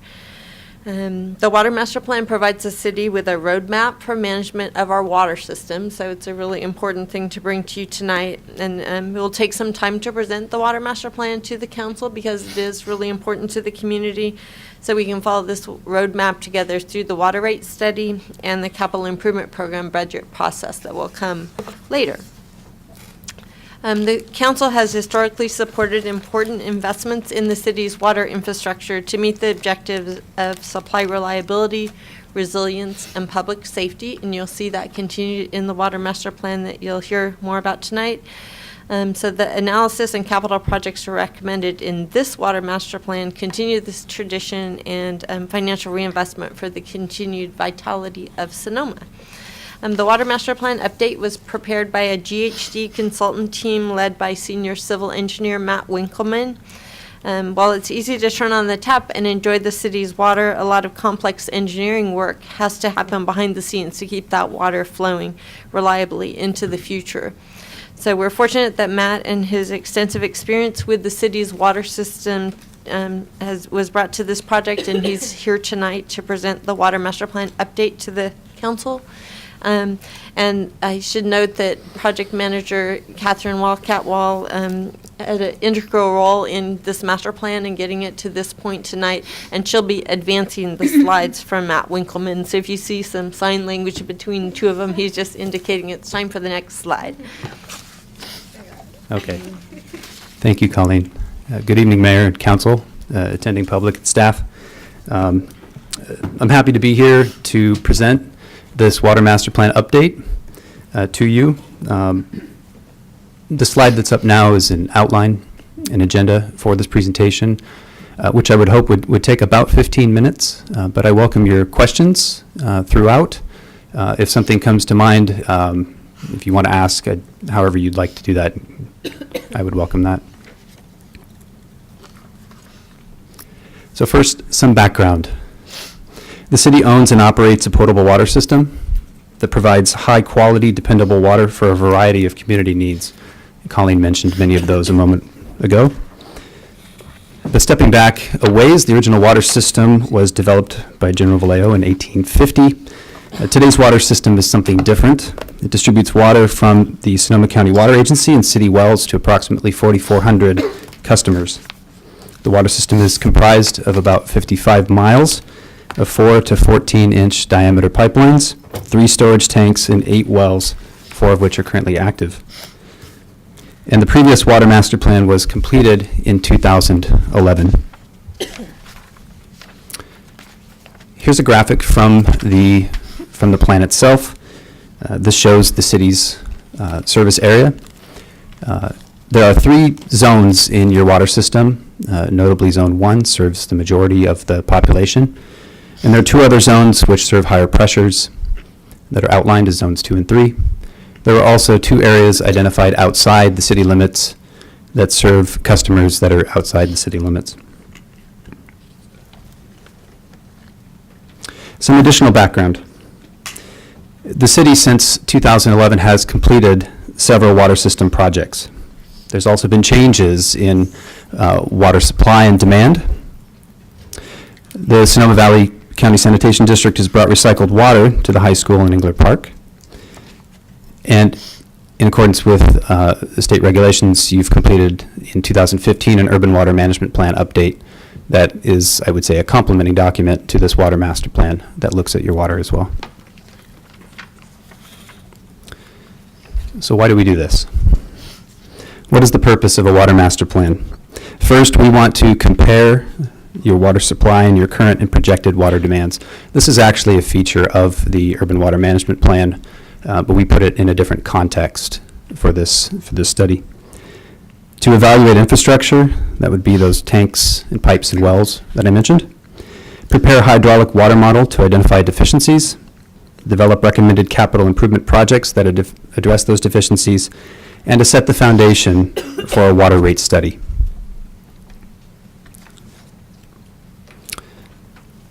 So with that purpose in mind, our objectives, which Colleen introduced in brief, but I'd like to spend a moment on. I'll repeat this slide near the end of the presentation as we talk about recommended capital projects as well. So these items were something that our team and staff discussed, and we used as a basis for our work to focus the analysis and recommendations on supply reliability. That is to strengthen the city's ability to reliably supply potable water based on current and planned demand. An objective of city well resilience, to protect the city's potable water supply against emergencies, drought, or natural disaster by bolstering potable water supply from city wells. An objective of public safety, to promote public safety by addressing system pressure and fire flow deficiencies. And fourth, cost-effective renewal and replacement. This is to minimize life cycle costs by planning for cost-effective renewal and replacement of aging water system components. So the first part of our analysis is demand and supply. There's a fair amount that's going on with this graphic, so I added just a few animations, and I'm going to have to nod a few times at Kat to make it go through. But there's a little bit of a story to tell here. So first off, there's a line shown at the top that is your water supply. This is in large part your entitlement from the Sonoma County Water Agency and supply from local wells. This is over 3,200 acre feet per year, or an average of 2.89 million gallons per day, if you took all that water and just averaged it out over the year. So that's the bar that's set that says at any given year, based on an entitlement of water, this is how much water you could have. The rest of the lines here are showing your water demand. And first off, in red, is showing historic water demand. Now you'd note, as we all experienced, a drop in water demand due to usage and drought over the last several years. This is why the numbers from 2006, shown at the left side of the graph, to 2015, where the red line ends, is generally trending down. So where do we start when we're looking at infrastructure, becomes the question. And if you click again. We looked back at this, and through a number of discussions with staff, we wanted to look at this from a bit of a conservative perspective. If anything is to be planned conservatively, is to looking at water infrastructure as having enough water, and can we deliver that water? So we actually started from the same point as the analysis did in 2011. But at the same time, one more. Apologize, that's just off the edge of the screen there. We wanted to project forward, and what's projecting forward is in line with projections from your housing element that's in your general plan, and is looking at population projections that are also consistent with your general plan. And we wanted to look at what is the potential into the future.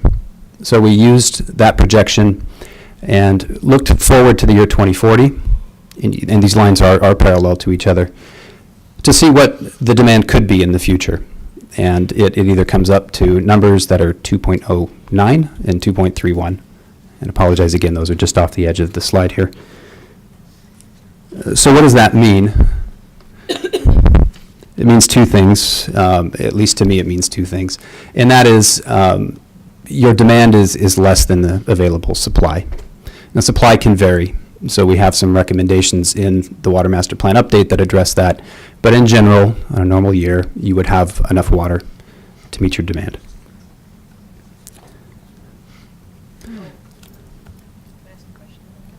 Please. I guess I'm just wondering why, like during the drought, why is supply always constant on your chart, including years when we had a drought? Are you, oh, okay, you're referring to the supply. This gets back to the agreement that the city is part of with the Sonoma County Water Agency and the other contractors. The restructured agreement, in its latest form, you have an entitlement of 3,000 acre-feet of water per year. That plus your availability from local wells would provide you that water on an annual basis, whether there's drought conditions or not.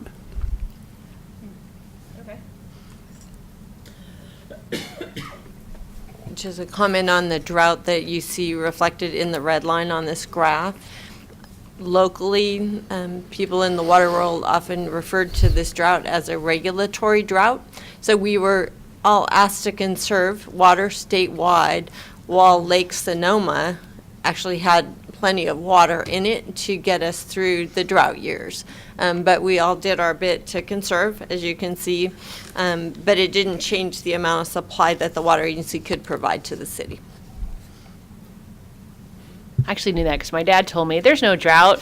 What's a drought? And I was like, there is a drought, old man. But apparently there wasn't for us. Fake news. Go ahead. Okay. Here's another graphic from the report.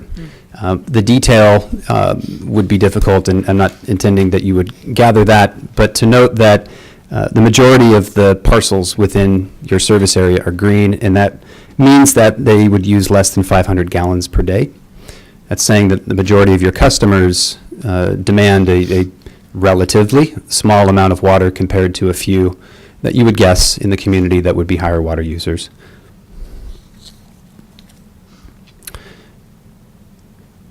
So I'll walk through this graphic a little bit because this provides some additional context that gets back to the question about the supply. There's a term that we use and is used in your adopted 2015 Urban Water Management Plan. It's referred to as reasonably available volume. And that is water usage for essentials, such as washing and drinking, which is closely related to water use in winter months. So if you think about the water that is demanded by the city's water system, and then the supply that is provided to meet that demand, you can think of that as a supply. So that is where you see up here on the graph that you have a supply coming from the water agency that is actually less than the 3,000 acre-feet of water. This is a projection forward of what we would say would be something of a minimal amount of water that your water customers would demand. This is less than the 3,000 acre-feet. Also shown here is local supply wells projected out over time. The development of recycled water, which is an important asset for the city's water portfolio, and a total at the bottom. I'd like to comment on the reduction in supply from the wells that you may notice, and that is that there are long-term groundwater levels projected to decline, and the production of your wells would be projected to decline in time without sustainable practices. So this is considered when we think about supply and actually make a recommendation for resilience in your well supply, which I'll get to in a moment.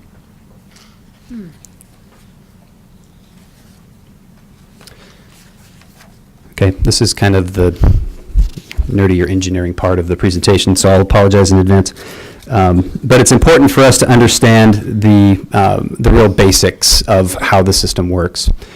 So we have a model that was developed in 2011. This is a hydraulic model. It's, in a sense, an all-pipe model. So this represents the whole water distribution system that I showed on an earlier graphic. We modeled current and projected flows. We calibrated that model based on fire hydrant test flow data. This is data where the hydrants are opened and we can measure the flow. We run the model and we see if the flow matches what was measured in the field.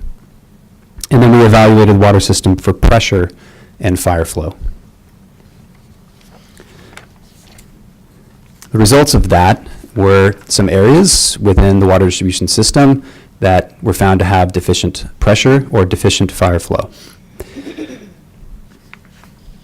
These become a basis for one of the early recommended capital projects that I'll talk about at the end of the presentation.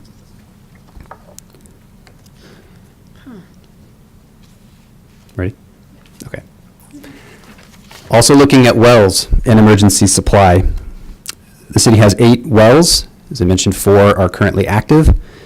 There are some details to these, but in general, the way that we look at the supply coming from these is there are operating scenarios that we discuss with the city's water department, and it would not be sustainable nor good practice to say operate wells 1, 2, and 3 all at the same time. They're located in close enough proximity to each other that they would be trying to pull the same water. So when we think about providing water from wells, we operate those wells in alternate, or we alternate one and then the other. So could I ask a question? So you're saying draw from the wells at the same time? Are you speaking of the aquifer? This would be pulling from groundwater supply, yes. Okay, thank you. So as we've looked at the supply coming from the city's wells, we're not saying run all wells all at the same time. We're looking at a reasonable operating condition.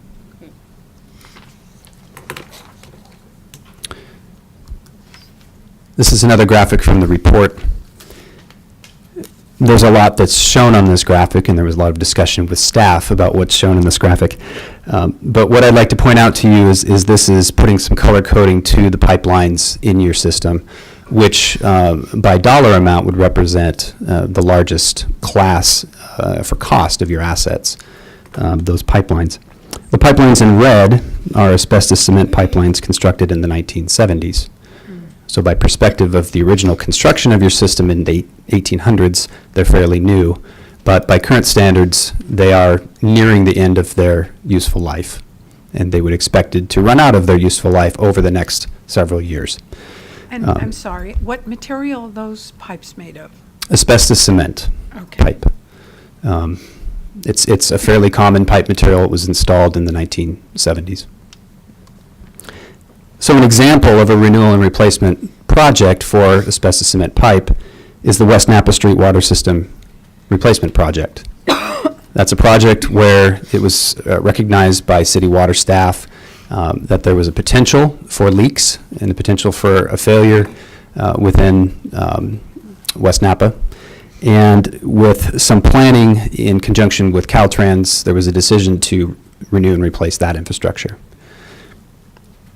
Just a comment about the asbestos cement pipe. People are used to hearing asbestos and think, we don't want that in our water, right? In the water industry, we call this ACP.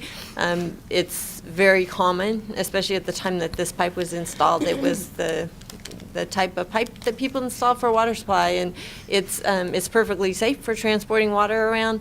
The workers do have to be careful when they're working with the pipe, because when you cut through it, there's the possibility to get asbestos fibers in the air that you would not want to breathe.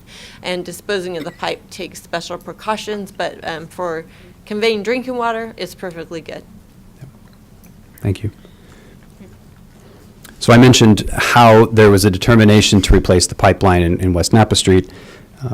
As you would see in the recommended capital projects, there would be other pipelines recommended for replacement as well. Those first off being those pipes with deficient fire flow or pressure. We also had a really good dialogue with staff about data management. This is sometimes in a planning process overlooked or minimized, but wanting to give credit to the foresight from staff here. There's a wealth of knowledge with staff and in the data that it has that can be used to enhance your mapping, your databases, that's your geographic information systems or GIS, where over the coming years that data would be reviewed and updated and added to with condition data and work order data. This will allow the city to make more data-driven decisions. Another way of putting that oftentimes is more transparent decisions with how data is used for doing projects. This would improve current maintenance management system or MMS practices. You may have heard that term as CMMS before, or effectively referring to the same thing. We also looked at replacing water meter infrastructure. The city currently has advanced or automatic meter reading. We did look at some of the life cycle costs of that, and the idea of moving to advanced metering infrastructure does have some advantages. Those advantages could include, in addition to looking at costs and benefits, enhanced customer service, improving water savings, and near real-time water usage data for customers.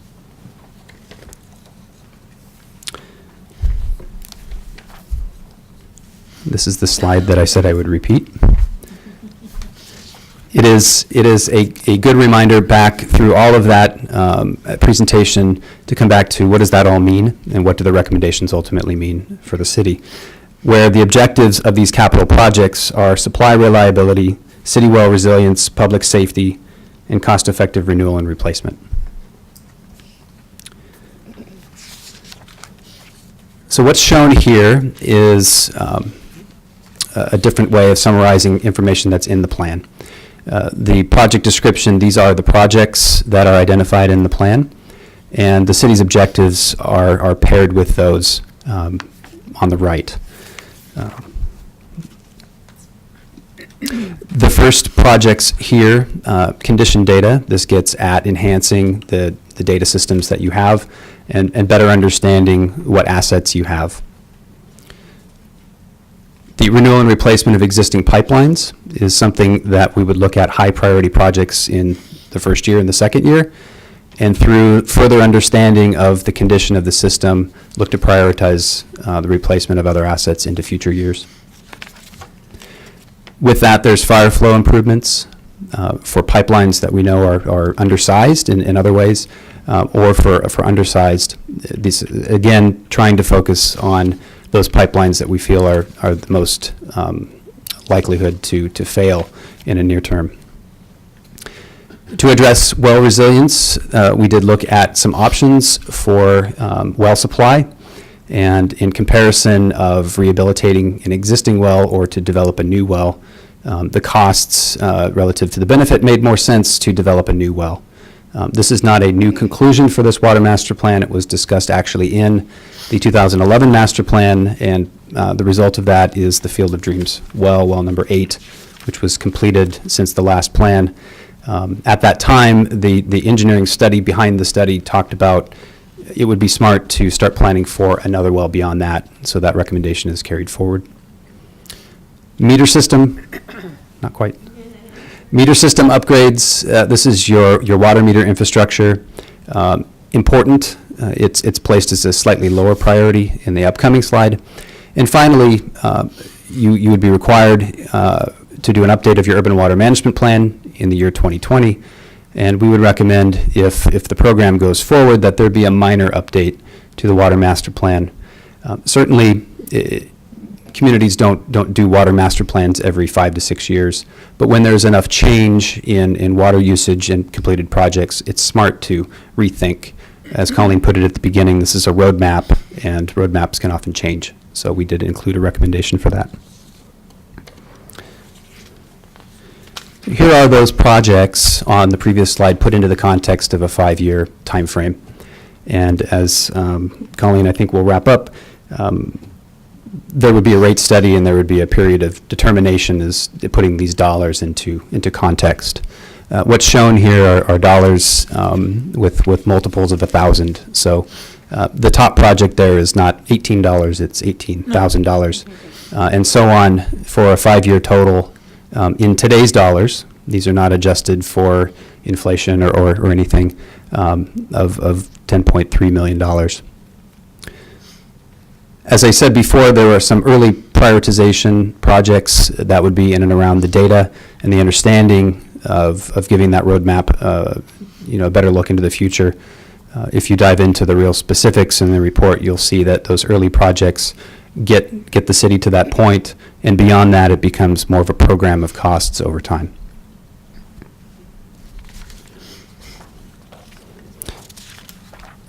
So unless there's further questions for me just now, I'll hand it back to Colleen. Thank you, Matt. Nope, go ahead.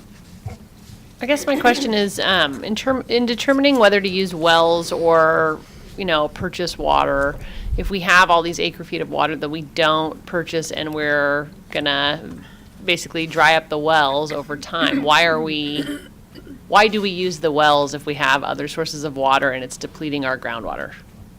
It's a great question, and we had conversations with the consultant team about it, because there is ample water in our agreement with the water agency, and we could just buy water until such time that there was an earthquake, or even during the fire, they were very close to not being able to keep water coming down the aqueduct because there was no power to the booster station.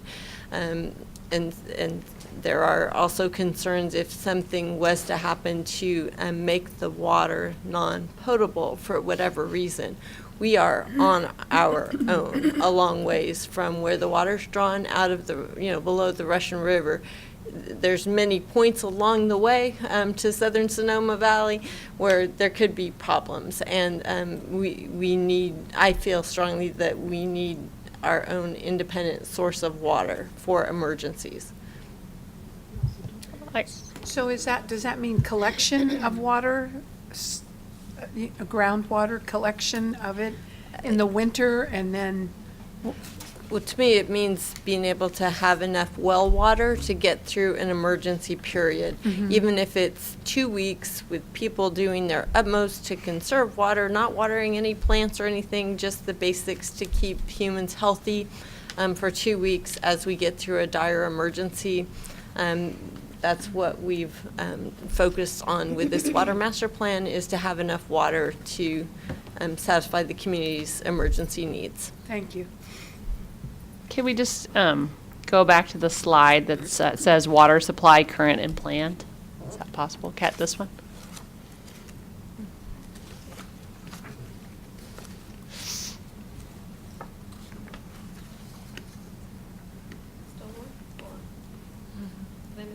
That one. Yeah. Thank you.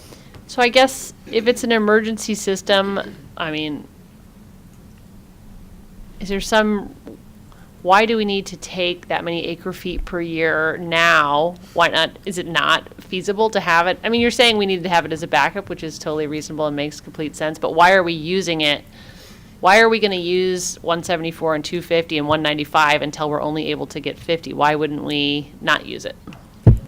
And Matt can probably describe this slide more clearly. I understand these numbers to be from the Urban Water Management Plan, not from our current master plan. This is not our roadmap. This is from a prior document.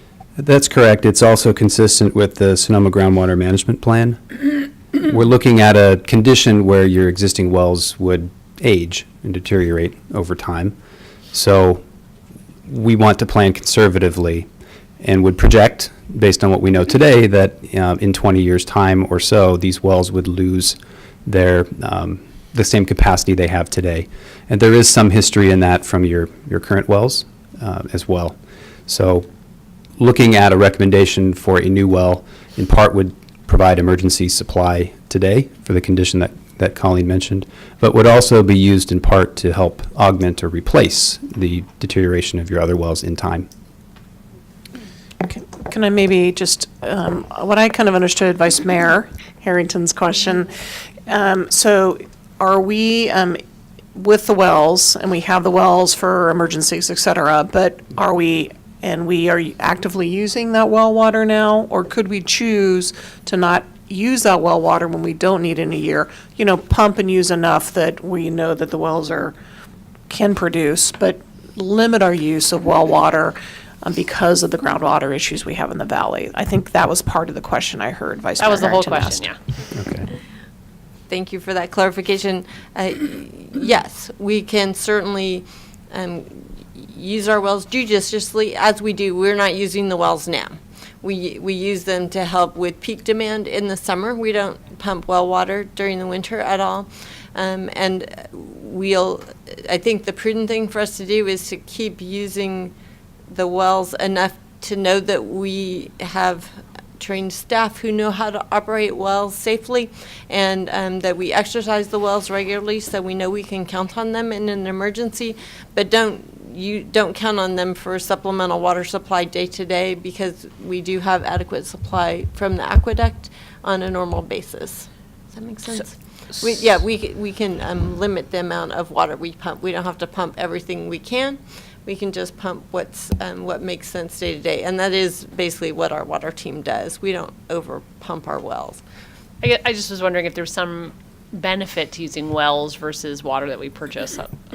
Well, one comment I could make is that, the Valley of the Moon Water District recently went through a rate setting process, and they did find that the water that they provided from their wells was more cost-effective water than the water they bought from the water agency.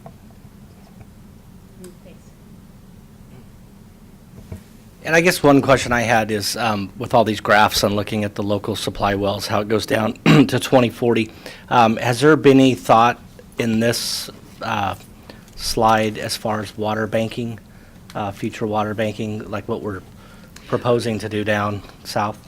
Right, we're just starting on the aquifer storage and recovery pilot project, so we don't have the results of that yet to really count on it, but it's certainly something we'll be looking at into the future once we have the results from that. Yeah, I just wanted to mention that because I think that one thing that Councilmember Harrington was, I think her big question was, if we don't use it, do we lose it? Meaning that the wells wouldn't be able to come on during that emergency situation, like flipping the switch of a generator.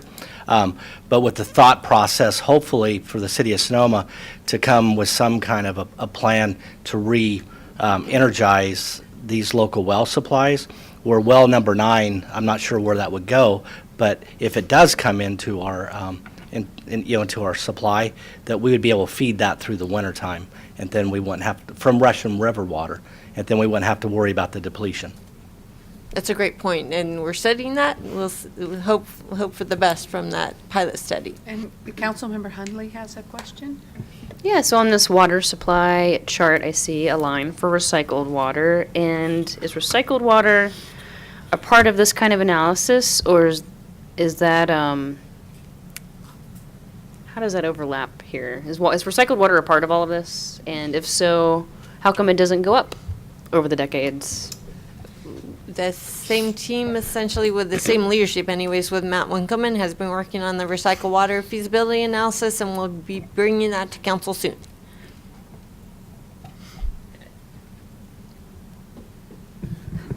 But I think one thing we do know about recycled water, at least I've learned in the past years, there are some limitations in terms of the amount of recycled water. There's a lot of recycled water that's already programmed. So and we'll talk more about that with this study, but there are some limitations there just in capacity of use.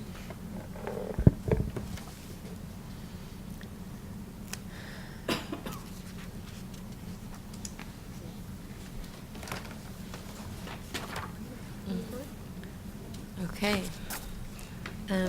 So as you've heard from Matt, there's a solid engineering foundation behind this water master plan that's before the council tonight to provide the city with a good roadmap for the future for our water supply. The water master plan is intended for the water rate study and then also for the capital improvement program that will come with the budget process for council consideration. So the action tonight is just to accept the water master plan.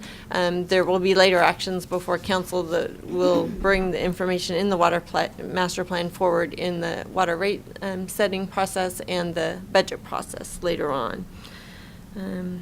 And that concludes our presentation. I want to thank the council for your role in having the city in a good position right now for our water supply and helping the city's water team bring the community water that they need every day.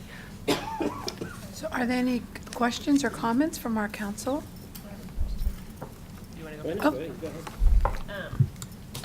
This is a question for the city manager. So obviously we'll defer to the experts here about what projects need to be done. And this is on a 10-year, $10.3 million over 10 year of improvements, but we may or may not be able to afford them.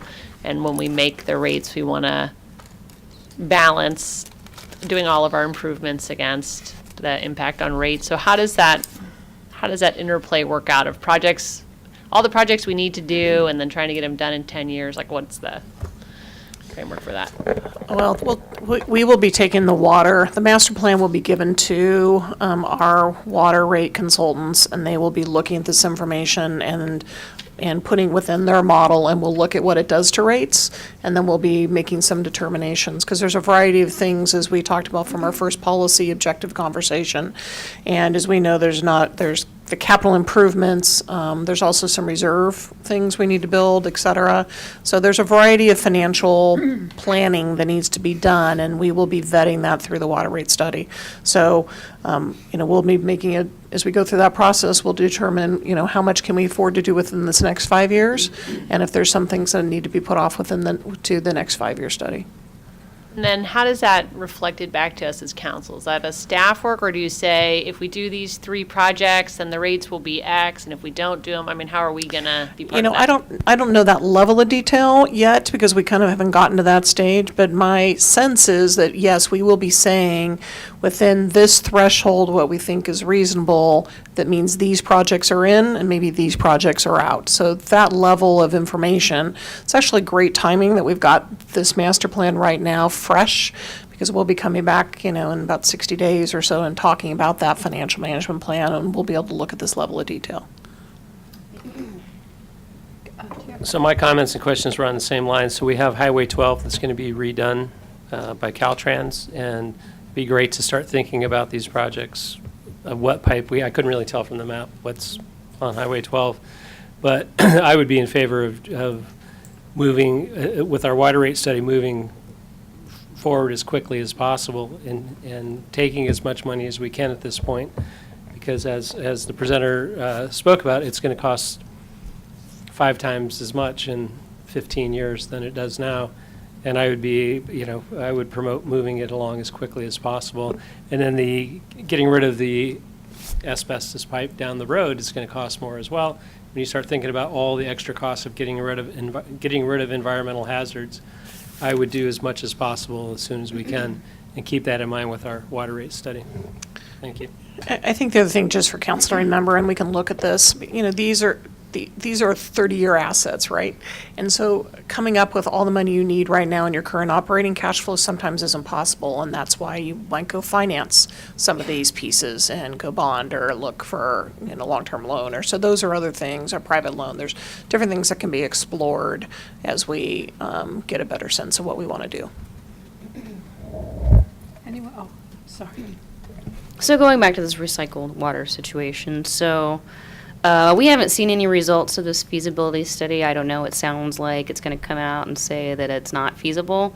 But without having that kind of information and seeing a master water plan that doesn't include anything related to recycled water infrastructure, how am I supposed to know whether this is something I support when I don't know if something that I wanted to study like 2 years ago, I haven't had the results yet?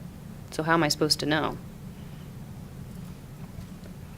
So I would say the recycled water that was identified in the urban water management plan and in the Sonoma Valley Sanitation District's plans for recycled water. I've looked at the reports, and they talk about 50 acre-feet more or less coming to Sonoma, and we're there. It's fabulous. We got 50 acre-feet going to the high school and 5 acre-feet available for a city park. And the investment's been made to bring the recycled water that far. In my conversations with the sanitation district, there are a lot of demands or a lot of requests for recycled water close to where the recycled water is generated. And it's more cost effective for those folks to use the water than for us to bring it further into the city of Sonoma. And we'll get into the details of that when we go over the feasibility analysis, but I've gotten a preview, of course, of that, and that's what it leads me to conclude. It just seems to me that would be like learning about this afterwards, and basically now I have this like summary sort of like off the cuff here. It just seems out of the order to me, because this is something that's been sort of in the works for a couple years now. Councilmember Edwards? So agriculture is taking a lot of that water, and the purple pipe structure has been put all the way out into Carneros, and that investment has been made by others, so there's a competition for this water. And for me, it's the best place to put reuse waters back into agriculture rather than taking drinking water into the system. So I think there's just competition for the product. Yeah, and Councilmember Henley, originally we had planned to have both these items on one night, and other competing things occurred on our agenda because we thought it made a lot of sense to be able to have you kind of have a water night and hear both of them. But, you know, when you'll hear the recycled water, and again, nothing is stuck. So if there's, when you look at that, if there's some augmentation, there's time to have additional conversation that can be woven into this process. So this is where we are now, and then we'll talk about recycled water, and then these are all kind of inputs into our water rate study and our future CIP. Well, thank you. Did anyone else have any comments? Thank you so much, Matt. We may still need you, but I'd like to take this out for public comment, if there's anyone left. Chris Petlock, 426 Napa Road. Very nice presentation. I'd like to go back to what Amy was saying about the wells, or Ms. Harrington.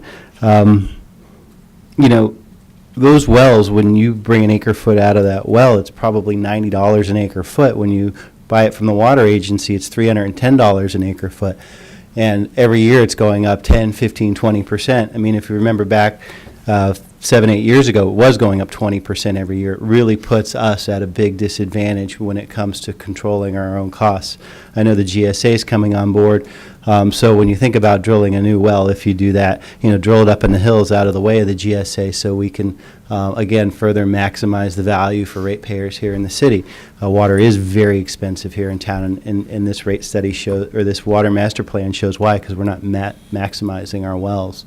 The water is very cheap when it comes out of the ground. We're really just paying for, you know, the electricity every day. But even when you factor in the cost of putting that well in and the constant maintenance with it, those costs are very low, and it has an effect of keeping rates down for folks around town who are already having trouble.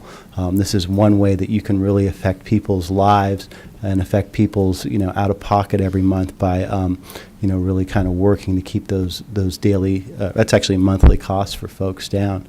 The other point is, you know, I think it was well made, but it should be made again, is that, you know, and Mr. Cook makes this point all the time, we're at the end of the pipe. And the fires really kind of highlighted that point when the Sonoma County Water Agency booster station's power went down during those fires. I think that they couldn't pump water for a couple of days. We were, even though those tanks were full, we were really kind of floating off what those tanks had. So again, maximizing the amount of local supply is really important, and it's our lives that are on the line as far as that stuff goes. So that's all I had to say. Thank you. Thank you very much. Would staff, is there anything, you have any comments regarding anything that was brought up? Okay, thank you.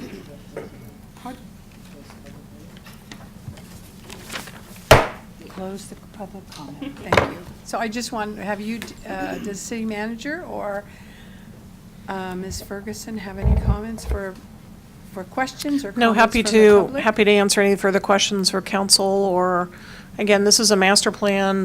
We'll take this. It's great. It's basically an infrastructure plan, and we can then take this and weave this into our financial planning and figure out what we can do moving forward. I have one last question. After the water, whether we buy water or it comes from a well, a groundwater, then do we have to treat it, or it's what happens? We do a really minimal treatment, as does the water agency, just to keep a residual chlorine level in the water so that it keeps it safe.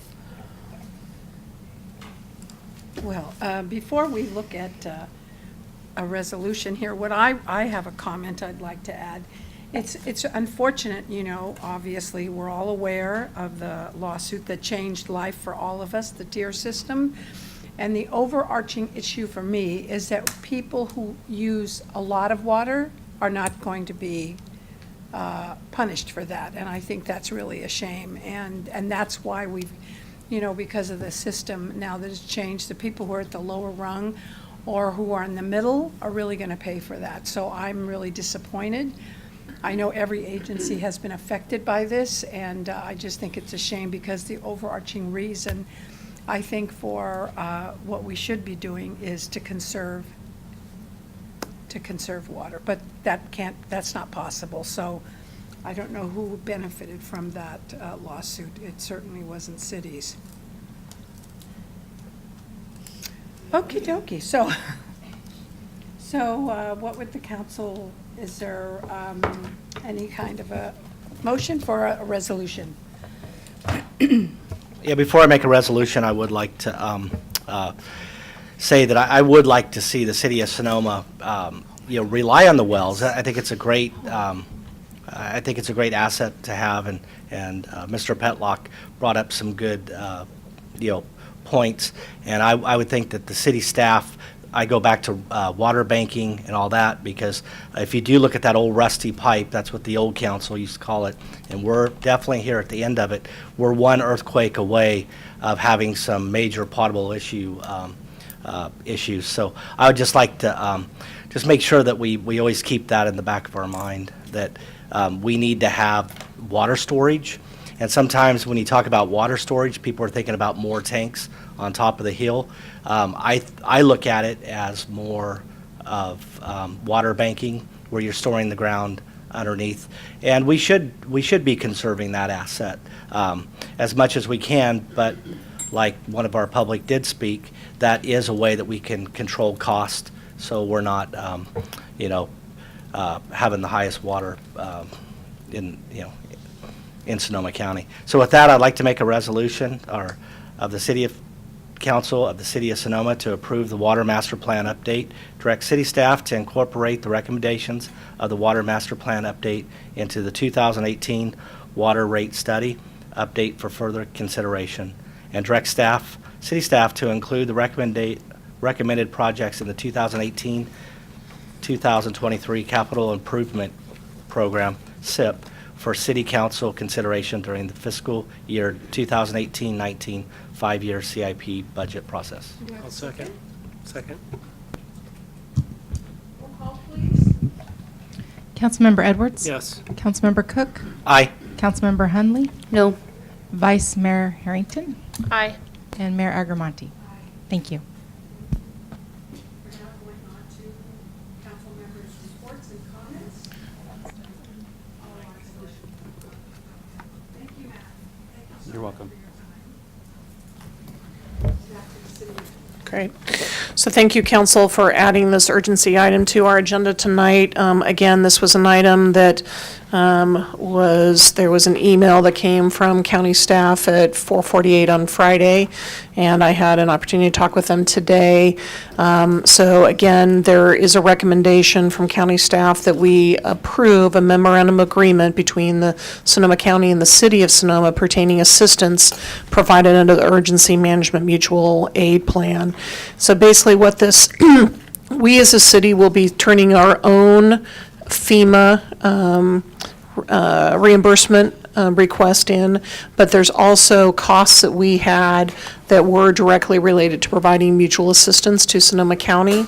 And so those we will, assuming passage of council on this, those costs we will send to Sonoma County. Sonoma County will reimburse us, and then they will submit all those costs for reimbursement through FEMA. And so I do want to say that part of my work over the last couple weeks was to try to make sure that the school district, as you know, who was a fabulous partner during the fires, that there was an agreement and that they were able to be covered through the county, because again, when the fires hit initially and the shelters were primarily serving individuals in our community from the valley. And so the school district has a similar type of agreement, a mutual aid agreement that they will be approving, I believe, next week, because they have a meeting next week. It'll be, hopefully, we'll be approving. It'll be on their agenda for them to take action. And so all the costs for the shelter for the school district will, again, flow through the county. The county will reimburse the school district, and then the county will seek reimbursement for FEMA. So my request for you tonight is to authorize me as the city manager to execute this memorandum of agreement between the Sonoma County and the City of Sonoma pertaining to assistance provided under the Emergency Management Mutual Aid Plan. Just this document says that there's going to be attachments about what the costs are, but there is no, I assume that you just haven't put the list together yet. So are we going to see, I mean, we're saying execute a document that contains attachments, and we haven't seen the attachments. Yeah, so it agrees to document partly because we have additional time to put those costs together. And there are some sorting that we need to do on our costs, and to go through and sort that out. And then we will submit those documents, onto the county. So my rough, I looked at very briefly today, and my gut is this is probably under $20,000 that we are requesting through the county, and then the rest of the costs would be on our own reimbursement agreement. A number of the costs we first had actually are related to the school district, and now those will be handled separately and not within our request. So related to that, since it does say attachments, we don't have attachments, can we just say as determined by our city manager? To be more Yes, precise? that would be fine. So I think I'm looking, it's the only time tonight, aren't you proud? So I'm looking for a motion. Do I need to go out to the public? You need to take Okay. public comment, yes. So I'd like to have public comment from anyone. Seeing none, no one rising to the podium, I bring it back to the city council for their, any suggestions, comments, or a motion. I would like to make a motion to, approving? Authorizing the city manager to execute. Authorizing our city manager to execute the memorandum of agreement between Sonoma County and the city of Sonoma pertaining to assistance provided under the Emergency Management Mutual Aid Plan, with the small change that I suggested. Second. Roll call, please. Councilmember Edwards? Yes. Councilmember Cook? Aye. Councilmember Hunley? Aye. Vice Mayor Harrington? And also, can we just get a copy of the fully executed document when it's ready? I sure will. No, and I'll make sure that I'll provide council a copy of what the actual final items are. And Mayor Agramonte? Aye. Thank you. Motion carries unanimously. Thank you. So much. So now we move on to number 7, council members' reports and comments. I'll start. I attended the State of the County last week, which I thought was fantastic, and I learned an awful lot, and there were some wonderful speakers from different segments of our population, so I was really happy that I attended. I also would like to, does anybody else have any reports? None? I have a little one. Okay. I went to the meeting of the Sustainable Sonoma Council, which Sustainable Sonoma is an effort that's being spearheaded by the Ecology Center, but there's a lot of groups involved, and they are looking at long-term goal planning for this area, like 50 years in the future, and they have currently on their website, if you look up Sustainable Sonoma on Facebook or Google, they have a survey, and then also coming in March, they're going to have a public meeting that they will be announcing for people to come to and give your thoughts on what they're doing. So does anyone have anything else? I do have my dedication from this evening, Dr. Richard Sheridan, known as Dr. Dick, who is a wonderful physician, just a wonderful man, and I just wanted to dedicate this meeting in honor of him. So, number 8, city manager comments and announcements. None this evening, thank you. Can I just ask you to comment on the process for letting folks know that they did or did not get selected for these commissions? Yes, so we'll do some communication out tomorrow and the next day to emails and or letters to let folks know, 1, who was selected, and 2, if they weren't selected, regardless, thank them very much for their participation and encourage them to be involved in the future. So we'll definitely do some email communication or letter communication out. And then is that going to come from the mayor or the clerk, or what's that? We haven't gotten that level of detail. It could be, typically it comes from the clerk, though, it could also come from, the, signature from the mayor, but we'll work those details out. But typically they would come from the clerk, but the letter would be on behalf of the city council, and it'd definitely be a gracious appreciation to folks who wanted to volunteer and help our community. Thank you. With no other business, we adjourn. Good meeting.